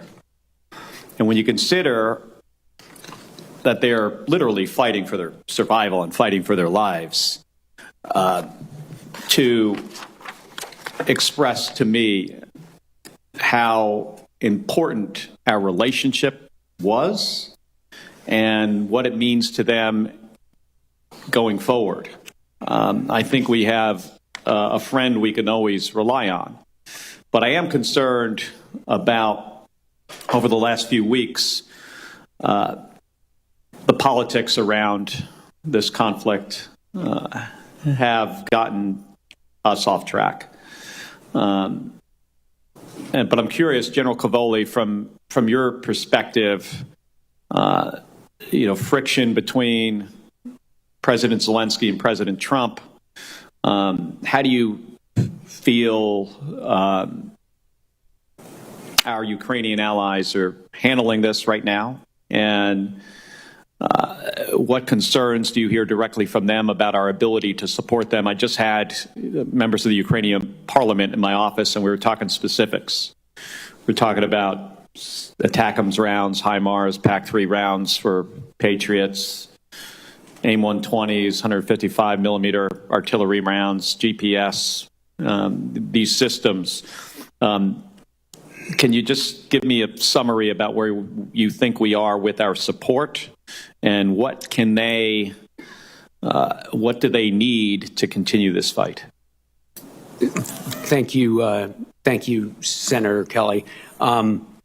With me, my interlocutors, who are principally general officers or members of the Ministry of Defense, they're resolute. They're resolute. They're focused on a task. They have a defense to execute, and they talk to me about the practical aspects of that. You're correct. They do continue to depend on our support. Our support is in a wide variety of munitions, especially, but also the provision of intelligence. They're very eager to maintain those, and there are certain specific ones that I could talk about in closed session that are especially valuable. I did, however, earlier in open session mention air defense missiles as one of the most important, because we're basically the sole provider of those for them. All right. Thank you. And I want to move to General Langley for a second here.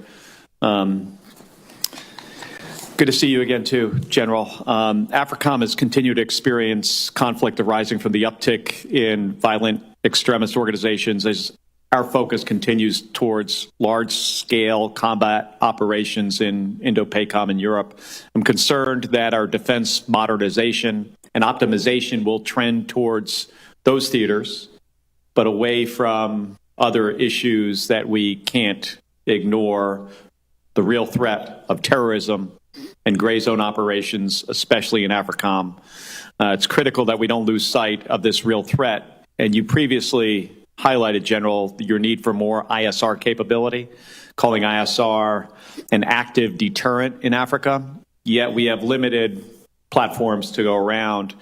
SOCOM has begun purchasing the OA-1K Skyraider aircraft, which I think could fill a requirement that you seem to have. Can you talk a little bit about the importance of an armed ISR platform like the OA-1K, especially one with a dual-use capability that could fill the close air support gap?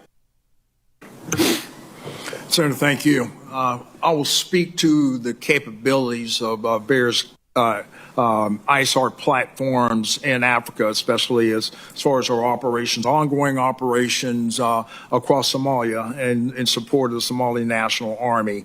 So I'll just speak to the capabilities of the need for ISR, that armed ISR across makes sense and do responsible type targeting across the region. That's all too important. So I'll speak to the capabilities that every combatant commander needs more ISR in support of our operations.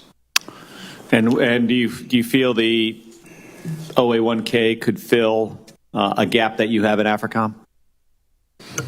Sir, I'll take any additional ISR and any enhanced technologies that would add to the credibility and our lethality of our forces. All right. Thank you. Thank you, Mr. Chairman. Thank you, Senator Kelly. There's a vote going on, and we actually have a series of 3 votes.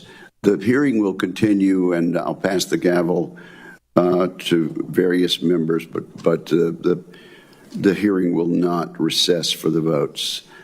Senator Scott, you're recognized. Thank you, Chairman. Thank both of you for what you do.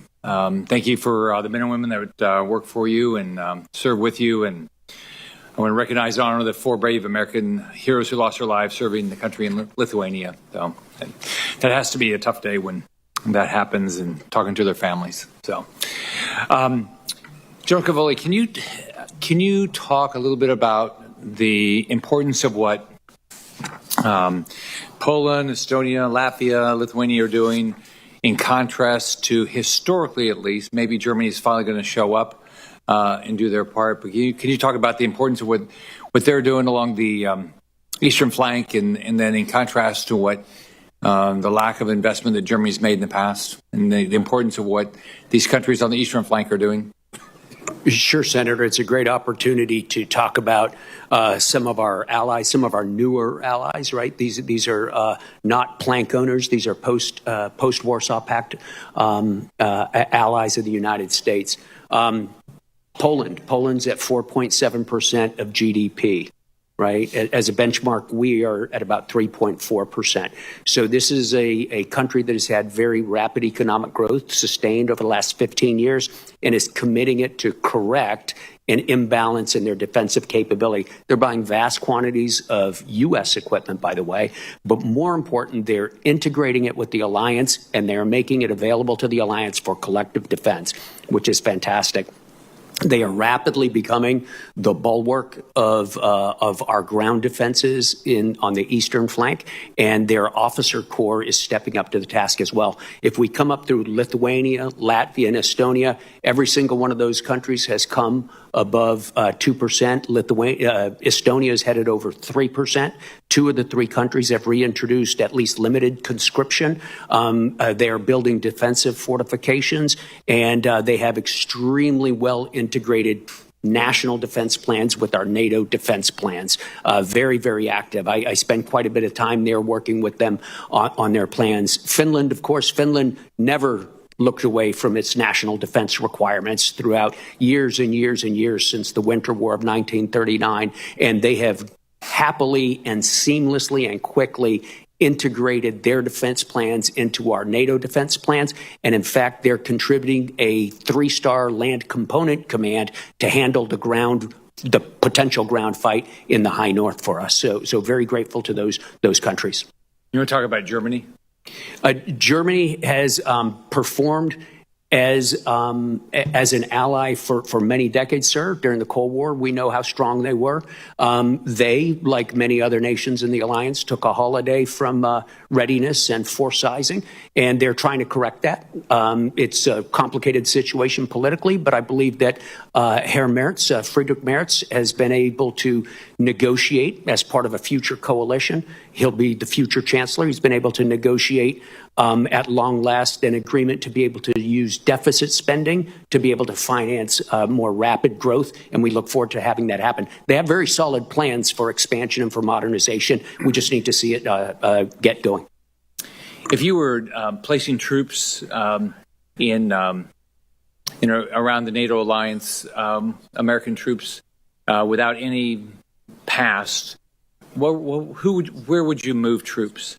But if you didn't have to worry about existing physical structures, things like that? Ultimately, what we would like to see is sufficiently robust national forces to be the basis of the defense of any part of the eastern flank. In some places, that's hard to see because just the nations are not large enough, the Baltic nations, for instance. The second thing we'd like to see in those places is a reinforcement by a multinational alliance force. We have that in the 3 Baltic countries. We would like to use U.S. forces to be able to deploy rapidly from on the continent responsively to the point of need. One of the differences between the Cold War and now is we were very sure where the battlefield would be during the Cold War. Now we have, 2,300 kilometers of expanse.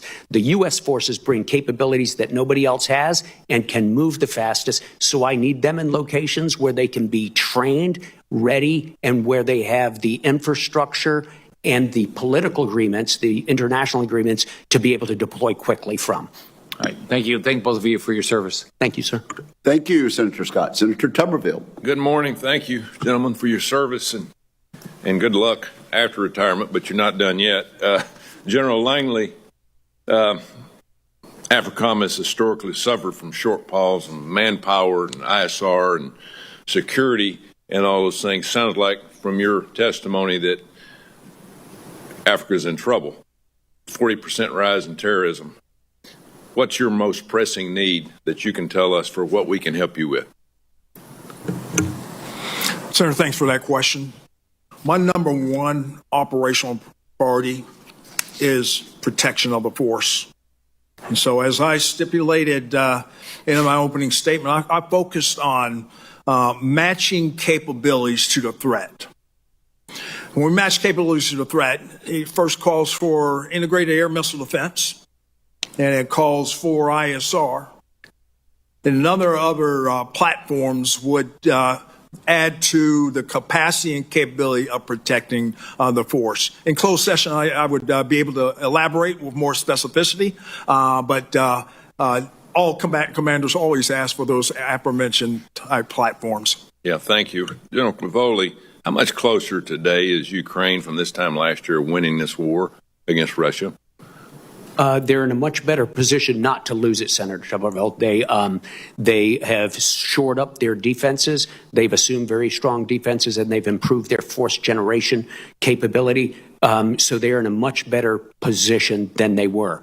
Depending on what the objective is, of course, which has always been the question in this chamber as well as others, it would be hard for them to accomplish some things, but they're doing a good job of what they're trying to do now, which is hold their line. But they're trying to win, right? They're trying to win. They want to start by making sure Russia doesn't win. Yeah. Status of the F-16s that we've sent? I know it's not classified because Russia obviously knows what's happened to them. No, there are a number of F-16s in there. There are a number of pilots in there. There are more F-16s prepared to be deployed in there. There are more pilots in the training pipeline, sir. I can give you the numbers in closed session. They are active. The planes are active, and they fly every day. They've defeated a large number of cruise missile threats, and they've delivered an awful lot of offensive attacks as well, specifically bombing attacks in the east. None of the F-16s has been from the U.S., though. They've mainly been from Northern European countries, Netherlands, Denmark. Status for Patriot systems that we've had there for several years? Yep, they are up and running, sir. I can tell you exactly in closed session, but that has been, in my mind, a success story. Frankly, I was just a little bit dubious in the beginning. It's a complicated system. We train guys for a long, long time to be able to operate it. The Ukrainians put their best people against it and took to it like a fish to water. And in fact, we learned from some of their employment techniques right now. How effective have the long-range missiles that we've allowed Ukrainians to shoot into Russia, how effective has that been? Very. In all areas? Yeah, they've been extremely effective, sir. I could go into this in private session, but the United States makes some very good weaponry, and it's the ones we've donated have been very, very effective. In closed session, I'd be happy to talk to you about a few of the things they've done with it. So, where do you think what's the status of Kursk as we speak today? After they've gone in, and obviously there's been a lot of battles, a lot of people killed, a lot of prisoners taken. Where does that stand? There is a Ukrainian force that is holding on inside Kursk Oblast, inside Russia. They've got quite a bit of terrain. I'd give it to you in closed session, sir, and how many troops, but they've got a sizable force there, and they maintain a well-defended piece of terrain there. They've also augmented it with some terrain they recently captured just a few kilometers in Belgorod, just south of there. So they gave up some, now they're taking it back? Is that what you're saying? That's correct. They've taken a little back farther south. Yeah. Thank you. Thank you for your service, gentlemen. Thank you. Thank you. Thank you, Senator Tuberville. General Cavoli, the Russians are nowhere near capable of making a big push right now, are they? That is my assessment, Chairman. Okay, and what nationality are the pilots of those F-16s? They're Ukrainian. Okay, and where were they trained? They were trained in a variety of places, some in Romania, some in the Netherlands, some in Arizona. Thank you very much. I think we have Senator Slotkin now. Thank you, Chairman. Generals, thank you for being here and for your really significant service to the country. We appreciate you. I'm sure you're not crying any tears that this may be your last hearing in front of this committee, but we're happy to have you. And General Cavoli, I can't think of a general more associated with Americans' response to the invasion of Ukraine than you, given the role as SACEUR that you've been playing for these last number of years. Just to establish a baseline, you said at the Aspen Security Forum that supporting Ukraine is vital for American security. Can you confirm that you still believe that that is correct? I do believe that, yes, ma'am. And you also said that Russia was, no matter what, no matter how this war concludes, was still going to be a big problem. Do you believe that after Russia invaded Georgia, then Crimea, then eastern Ukraine, that if some sort of deal was reached with Vladimir Putin, especially one that advantaged him, that he'd be done with invading neighboring countries, that he would be done with adventurism in Europe? I do not, ma'am. My professional assessment, based on years of study, is that this is part of a broader pattern in Russian history and certainly in current Russian activity. How the U.S. oriented against that is not my call, of course, but that is my assessment of their threat. Based on your experience on the ground and having to negotiate, again, military to military with the Russians and others, do you believe that the Russians are a trustworthy negotiating partner? I believe they are. I believe they are a very deliberate negotiating partner. I believe they are very strategic in their negotiations, even over small tactical things that I've been involved in over the years. And I believe they're highly proficient at it, and they will always chase their interests. Mm-hmm. Can we talk about how the relationship between Russia and China has evolved over the course of this war? Is it safe to say that since the war in Ukraine, Russia has become the biggest provider to China of military technology and equipment? They have certainly increased the amount they provide. I'm not a China expert, so I'm not sure who exactly the biggest is. And in closed session, we can talk a little bit about what exactly they've been providing. One of the things in reverse, though, Senator, frequently I get asked, what sort of support is China providing Russia? And I think one of the most pernicious types of support they provide is moral support to Russia, because it justifies the violation of another country's sovereignty, which I think is highly problematic were it to become widespread. Yeah. I mean, just in open source, we can find that Moscow is helping Beijing develop submarine, aeronautic, and missile technologies in exchange for China's, as you say, moral support for Russia's war, maybe other things beyond moral support. And even though this administration has had very little to say about China's military role and about this partnership as they try and negotiate with Russia, and despite the Pentagon's new national defense strategy, which says that they're focused on China, we really don't see a lot of visibility on this pernicious topic, which is an alliance stronger than ever, or a relationship at least stronger than ever between China and Russia. Is Russia helping China develop military capabilities that could impact the United States? Again, in closed session, we could talk about it, but they're certainly cooperating not for the benefit of the United States. Right. But I mean, China, they can have other interests in other countries, but I think we are a primary focus for the Chinese military. I don't think that's a classified statement in any way.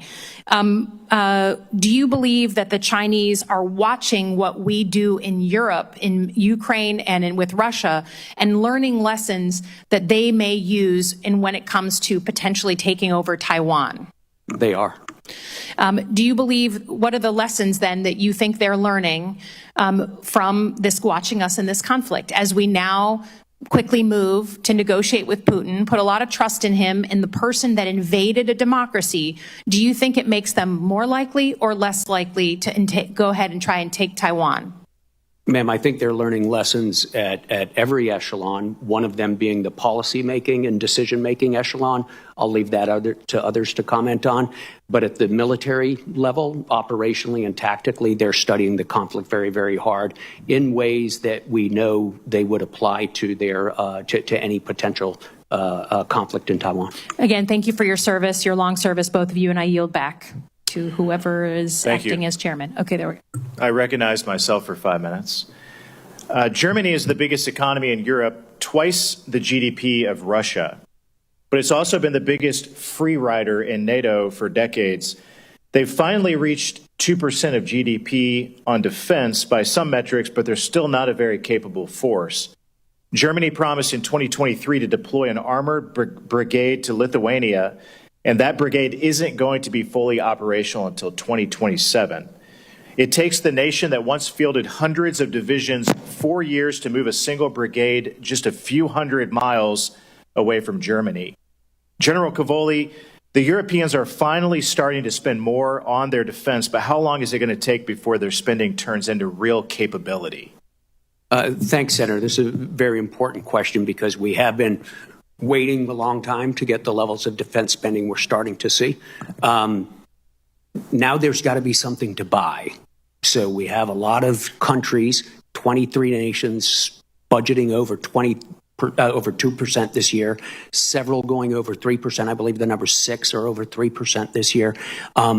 Now it's a matter of converting it into hardware and organizations. And our industrial base, both in Russia and on this side of the Atlantic, is struggling to produce the relevant equipment and the quantities needed.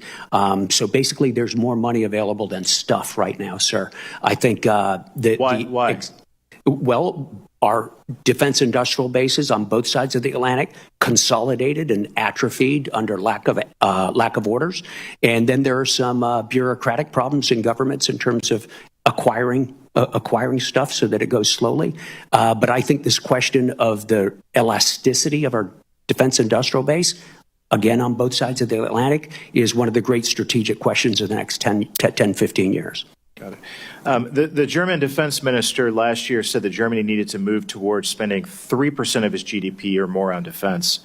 Do you think the Germans are serious about spending that much on their military?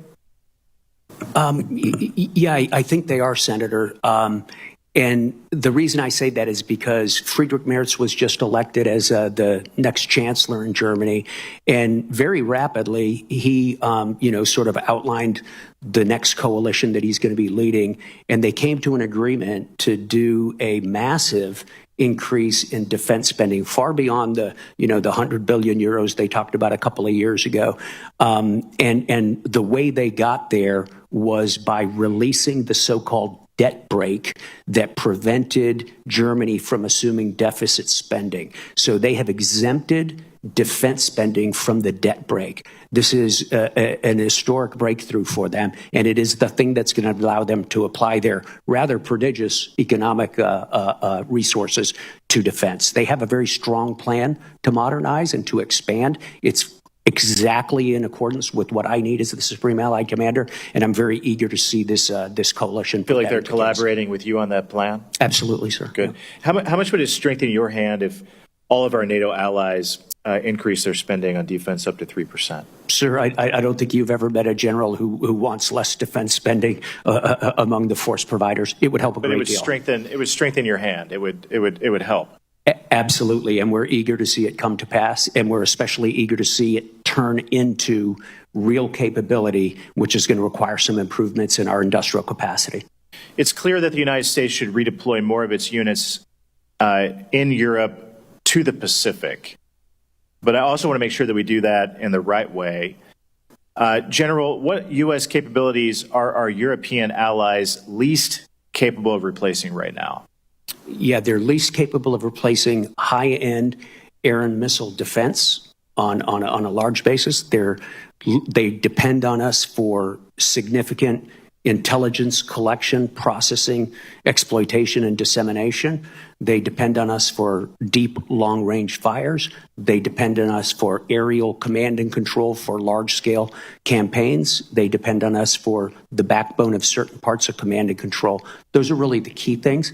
There are a few things else that I'd like to go into closed session, sir. What capabilities can our European allies where are they most prepared to take over from us?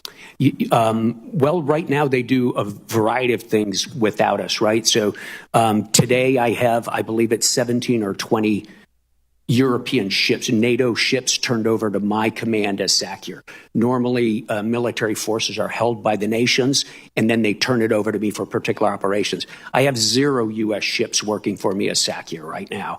I have only 40 individual human beings, Marines, who are participating in the operation to monitor the Baltic Sea. We call it Baltic Sentry. Everything is being done by our European allies in those cases. So they have a variety of things they can do for us in any one of those areas. One of the most important things they do provide is intelligence. While we have exquisite capability to collect, they have very deep understanding of their regions, and they have some capabilities that we struggle to match in that regard. And, you know, those intel sharing relationships, sir, are based on a broader relationship that we cultivate very carefully. Thank you. Thank you, sir. Senator Peters. Thank you, and I want to thank both of you for being here today. And certainly I've appreciated your participation in these hearings over the years, and thank you for your service. General Cavoli, I want to begin by expressing my deepest respect for the soldiers that were lost in Lithuania last week. One of those soldiers that was lost was from my state of Michigan. And I just want folks to know that their service and their sacrifice will never be forgotten. General Langley, Exercise Northern Strike in Michigan helps train thousands of service members from over 20 countries at the National All-Domain Warfighting Center. It's also known as NADWIC. It's composed of Camp Grayling Training Center and over 17,000 square miles of special use military airspace at the Alpena Training Center. NADWIC provides realistic joint force training with our global allies and our partners. In fact, Liberia has been a part of this exercise for the past several years. My question for you is, what role do exercises like Northern Strike play in advancing AFRICOM's strategic goals on the continent? Senator, thanks for that question. You know, our joint exercise program is indicative of the influence that we have, positive influence in building institutional capacity with our African partners. And then the whole portfolio, and then the exercise that you mentioned as well, adds to their institutional capacity. That's why we're the preferred partner.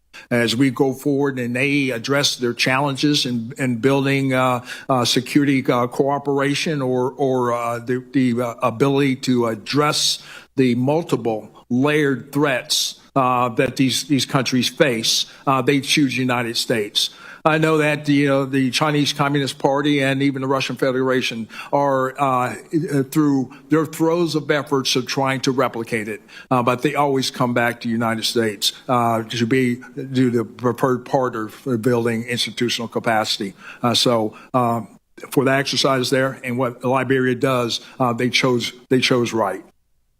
Well, that's good. And I want to kind of pick up on that is in terms of the competition we have with both Russia and the CCP and their influence operations in Africa. As you know, China employs strategic narratives to justify and enhance their presence in sub-Saharan Africa.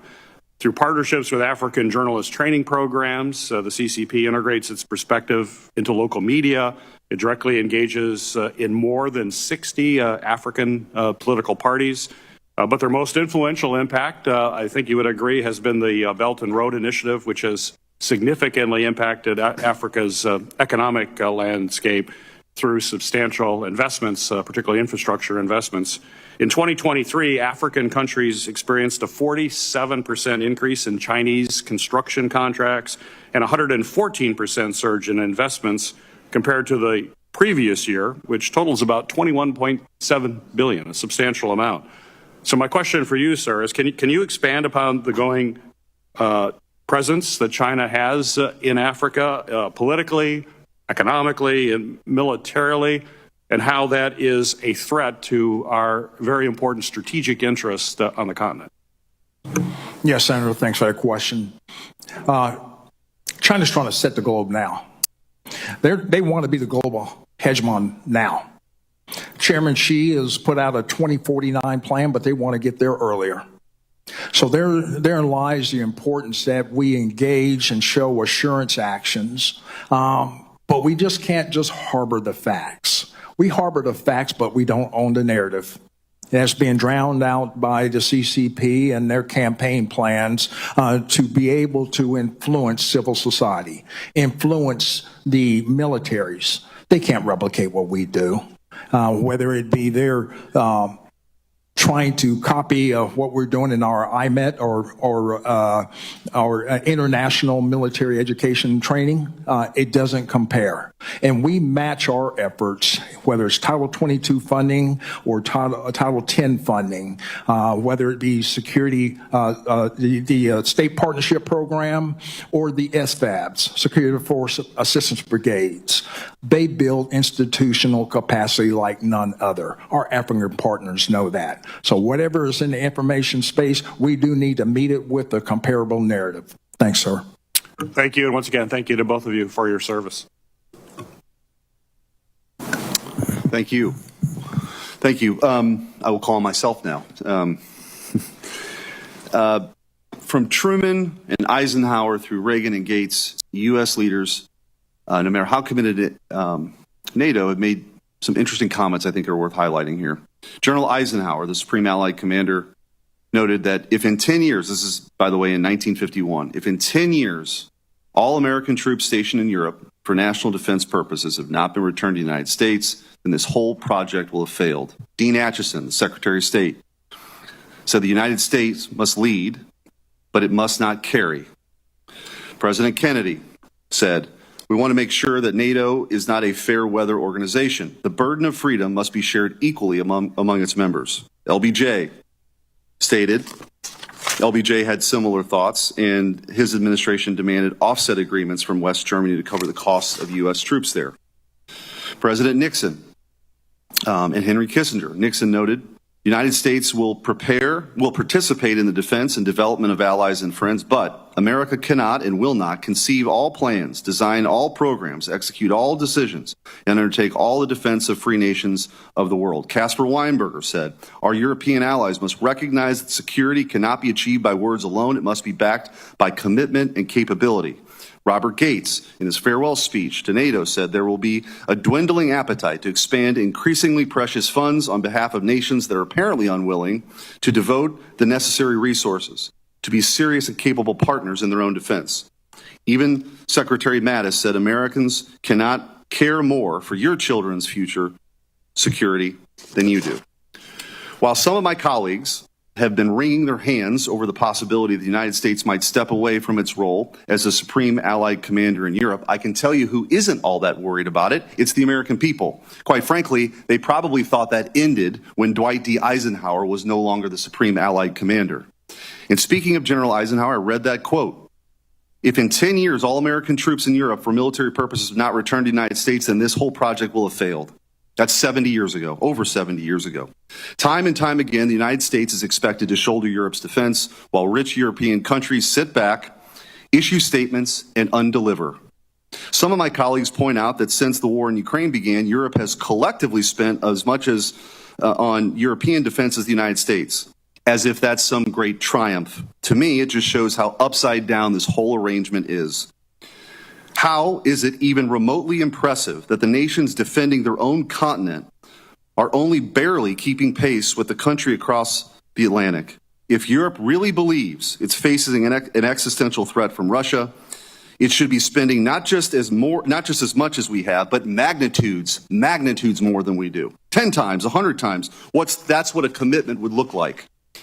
And please stop telling me that comparing spending in Europe is even. That's laughably narrow. When you compare U.S. defense spending in Europe to Europe's, you ignore everything else America does worldwide, much of which directly benefits Europe. Who ensures freedom of navigation in the Red Sea when European trade flows there daily? We do. Who contains China's growing dominance across the Indo-Pacific, stabilizing global markets and maritime routes that Europe depends on? We do. Without U.S. global power projection, the European way of life wouldn't exist as we know it. And still, they won't even take primary responsibility for their own backyard. If Russia really is a continent-wide threat, as European leaders say, then where is the urgency? Where is the mobilization? With few exceptions, Poland and the Baltic states, Europe is not acting like it's facing down a generational threat, not even close. And I'm getting tired of being asked to go home to Missouri and explain to working Americans, the people I represent, why they should send more money, more troops, more of their sons and daughters to defend a continent that refuses to defend itself. Why should we care more about Moscow than people in Paris who are 2 hours away by plane? It doesn't make sense, and it's time to stop pretending that it does. For 80 years, we've told Europe to get serious about their own defense. They have blown us off. They haven't listened. Maybe they never will, as long as we keep doing the job for them. So yes, maybe we should have a conversation about the Supreme Allied Commander role. Maybe having an American general in that seat furthers this ruse. We should have the debate, not simply dismiss it. Let's have an honest conversation about it. American priorities in Europe, what they should be. Let's stop confusing symbolism with strategy. And while we're at it, maybe let's stop waving foreign flags on the House floor when Americans can barely afford groceries. Some of my colleagues seem to think that defending Ukraine matters more than defending our own border. I disagree, and so do the American people. It's time to have a serious realignment. Let Europe grow up and carry its own weight. America's job is not to babysit the world. It's to protect our people and our interests. Full stop. General Cavoli, I had a bunch of questions for you, but I had to say what I had to say. So I guess since I'm the chairman, I'll ask one question right now. Greenland. Can you just talk about the strategic importance and why that matters to the United States of America? Sure. I'll talk about it from my perspective as... Yeah, not from a policy perspective, from a military perspective. But from a military perspective, Senator, I'll limit my comments to my field of expertise, which is the European theater, right? EUCOM AOR and the SACEUR AOR. The key there is it forms the western border of the Greenland-Iceland-UK gap, which is that body of water through which Russian submarines from the Northern Fleet in Murmansk come up and then down through that gap. And once they get past that gap, they break out into the Atlantic. It becomes very tough to track them. It's a vast expanse. There are some acoustic things about the underwater geography that make it pretty tough. From those positions that they can achieve, they can hold the U.S. homeland at risk, several important targets with land attack cruise missiles. Greenland is the western boundary of that gap. So my access to it, the airspace and water space bounding Greenland is absolutely critical for the United States. Senator Blumenthal. Thank you, Senator Schmidt. First of all, thank you both for your service, and I join many of my colleagues in regretting your retirement. You both have been frank, informative, dedicated, and really models of public service, and I wish you well on behalf of all of us. General Cavoli, we've talked over the years about Vladimir Putin's murderous invasion of Ukraine. There's no question who the aggressor is here, and there's no question in my mind that the aggression, this murderous, bloody assault, is continuing with undiminished force against Ukraine, as you note very powerfully in your testimony, Russia is building its military strength. The Kremlin learns quickly and historically that it restructures forces as necessary. It's already reconstituting itself. It's tapping additional manpower and preparing to continue this assault, and at the same time, slow walking and playing us in supposed negotiations. I'm not going to ask you to comment on the negotiations. I recognize that your mission is military in nature, but I would ask you how you would characterize Russia's ability to recoup its material and personnel losses in Ukraine. Will it succeed in rebuilding after its losses, and what kind of threat does that represent to American security interests? Sure, Senator. Thank you.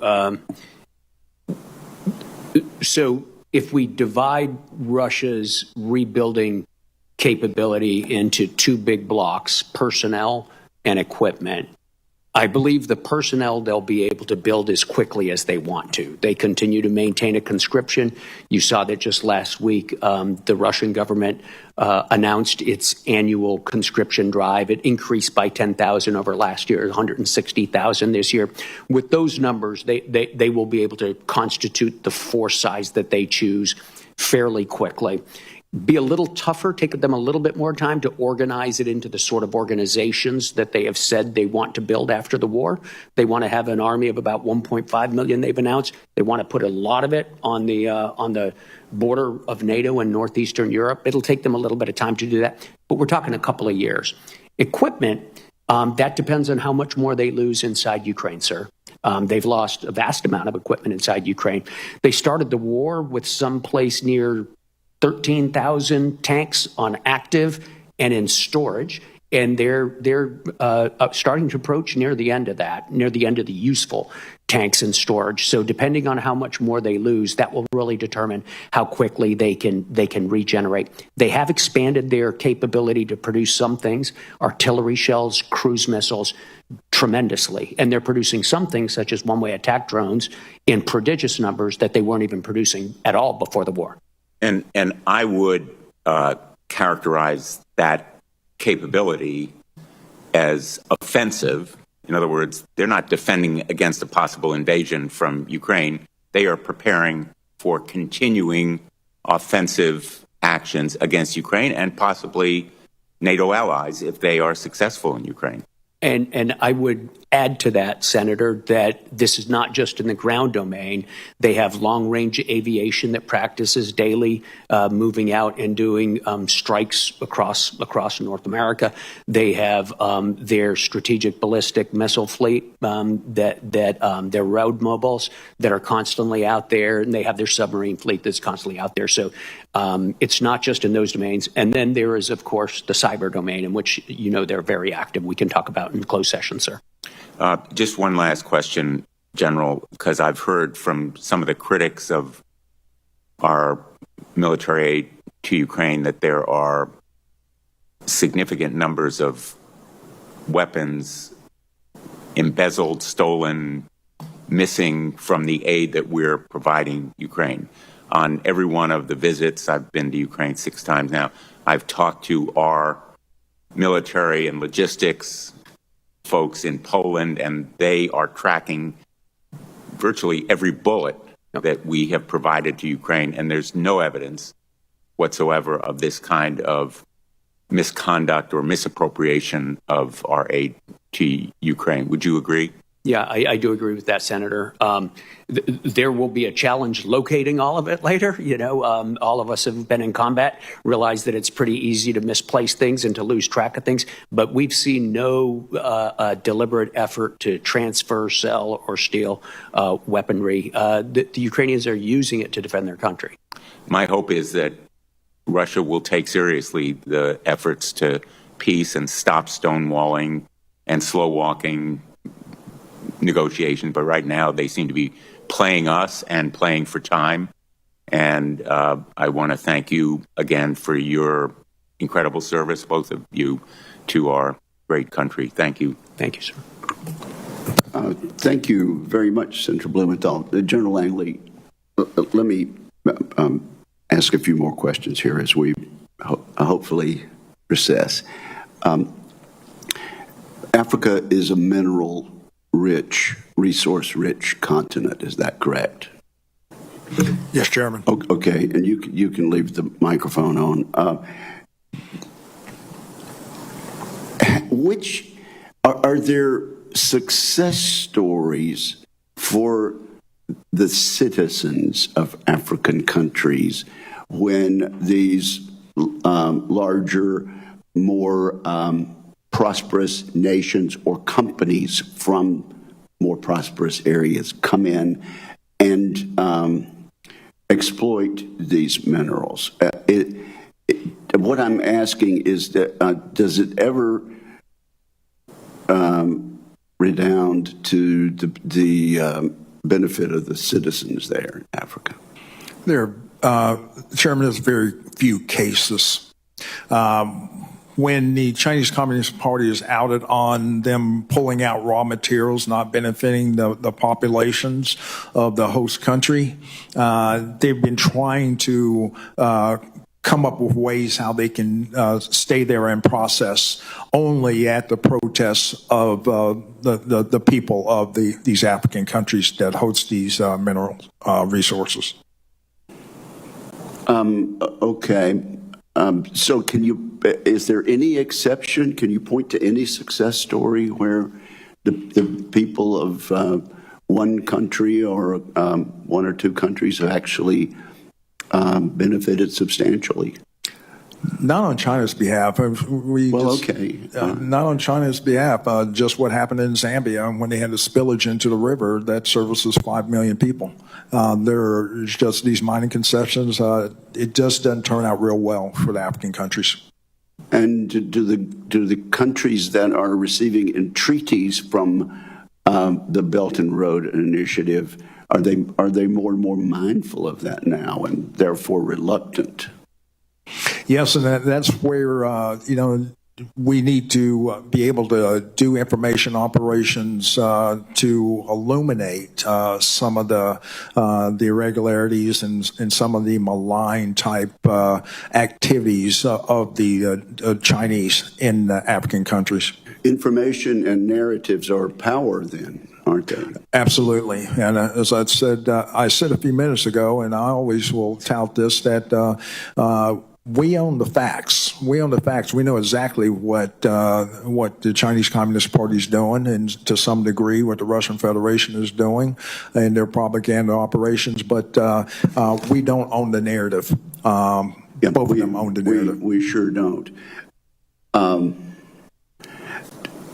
One more thing for you, General Langley. The approach that we have had with USAID and the other things like the President's Initiative on AIDS, how does our U.S. approach compare and contrast to the approach of Russia in Africa and also Communist China in Africa? Oh, Chairman, we've always had the lead. So what you're seeing in those two competitors or challengers, they're following in our wake. They see what works as far as our influence and deepening partnerships through those soft powers, whether it be health diplomacy or whether it be in development type programs. So they're following in our wake, trying to replicate what we do best. And I think the African countries know this, and so this is where, as we start to look at going forward, as State Department starts to reset these programs, looking at what worked and what didn't work, and doubling down on what does work. I think we have enough capital built up in these countries for them to ensure their stabilization and also prosperity. The other two competitors are just trying to replicate what we do best. I can imagine a situation, though, in which the ruling elite of a country is receiving gratuities on the side that inure to the benefit of the strongman leader and not to the populace of the country. Does that sort of corruption and bribery go on with regard to the Belt and Road? Absolutely, Chairman. I see this, and I don't mind calling them out, but Captain Torrey and Burkina Faso, as they know that both, whether it's their gold reserves, that is all those proceeds are just in exchange to protect the junta regime. There's a number of examples across. Even in Sudan, what's going on with the rapid support forces and Burhan of the Sudan forces, when you get down to it, is all about the revenue that can be drawn out of that, and there are nefarious actors in the CCP and sometimes Russia are complicit in those activities. Okay, well, you can't imagine how frustrating it seems to me that this mineral-rich continent has not been able to move to a utilization of the resources to benefit the people there. After all this time, it's a puzzle that we haven't unwound up. Let me see if I can move to General Cavoli, and then I hope we can leave. You're aware of various voices coming from inside government here in the United States, as well as in the media, that have spoken with approval about the Russian organized referendums in 2022 in so-called overwhelming Russian-speaking provinces. General Cavoli, tell us what you know and what you understand about the freedom of those organized referendums and the accuracy of them as a measure of public opinion. Sure, Mr. Chairman. I don't think I'm familiar with the voices in Washington that are talking about this, but I do remember them very well. They were referendums in Lugansk, Donetsk, Zaporizhia, and Kherson provinces. They were in September 2022. They were roundly condemned by nations throughout the world and by international organizations. The Organization for Security and Cooperation in Europe called them illegitimate. The United Nations called them illegal. I think the only country in the world that accepted the result of those referenda, other than Russia, was North Korea. So they have widely been considered not to be legitimate for a variety of reasons about the way they took place and taking place during a conflict by an occupying power. So if members of Congress want to be informed by what happened in these referenda, if our negotiators in this peace process want to be informed by these referenda, what lesson should we take from the legitimacy of those votes? Sir, I think that anybody who wants to know about it, it's pretty well established history. It's pretty easy to find. I could certainly help direct your colleagues or anybody you want to sources on it.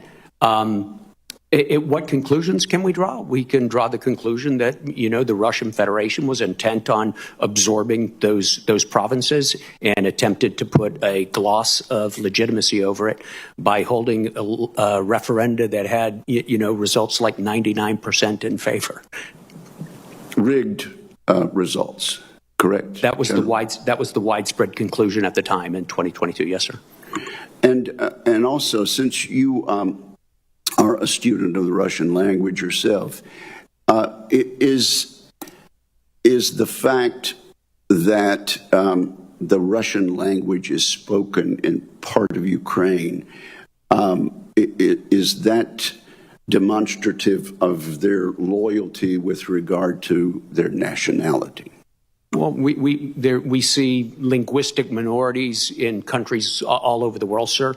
There certainly is a dominant Russian language population in eastern Ukraine. We see a Russian language population in eastern Estonia. So it's they consider themselves loyal Estonians, do they not? Yeah, it really doesn't have much to do with sovereignty at all. I mean, we have large populations in our country that don't speak English. That's the point I was trying to make. Senator Reid, we will be going into a closed session. Do you have any questions for the open session? I have a few questions, and thank you, Mr. Chairman. General Cavoli, in your military opinion, does the U.S. agreement with Denmark to facilitate access and basing needs in Greenland meet current military requirements? Sir, I can only talk about the part of the military requirements that affect me. So our principal presence on Greenland, the United States personal presence on Greenland, is the base at Pitafik in northwestern Greenland. That is not under my operational or administrative control. That's a Space Force base. And I don't know if it's adequate for them or not. From my perspective, as both the Supreme Allied Commander and the U.S. European Command Commander, I have all the access and basing I need to prosecute the operations that we've talked about in the high north during this. So that's from your perspective, European Greenland, just to get the facts right, is within your area of operations. Greenland is within my area of operations as the Supreme Allied Commander, and it is within my area of operations as the U.S. European Command Commander. And you feel at this juncture we have all the capacity we need to confront the threats going forward? Yeah, again, Senator, my part of that is what I can comment on. That's from the coast of Greenland eastward and northward to counter Russian threats coming out of there. I can't really speak for Northcom's interests or anything like that. Thank you. If AFRICOM is dissolved and merged into EUCOM, you would have a responsibility for more than 50 countries. Do you have the capacity, the expertise, the infrastructure to I would have the responsibility for 50 more countries. Yes, exactly right. It would be a stretch, Senator. I mean, that's a wide span of control. I think that the organization, if it were aggregated, would possess the expertise and the capacity, because when AFRICOM was created in 2007, it was mainly created by cleaving it out of the EUCOM headquarters and establishing it separate, actually in some cases in the exact same buildings. So my assumption would be that a lot of that capacity would have to come back to EUCOM in order to be able adequately to handle the threats and the problems that General Langley's talked about today. It would have to be studied very, very closely, of course. Thank you. I have one question for General Langley, and just a comment. We've talked a lot about the German contributions, and it's increasing, thank goodness. But I think we miss some of the history here. For many, many decades, Germany was divided. So that it's not the same country now that it was in the 1960s, et cetera, in terms of its economic capacity. And the second point that strikes me is that for many, many years after World War II, there was a great reluctance upon Germany, and indeed most other countries in the world, to see them create a powerful military force. We had seen that before, right, after World War I. And so I think that has to be factored into their reluctance to spend on defense. But now I think it's a turnaround, and they're putting a great deal of resources, as they should. Final question.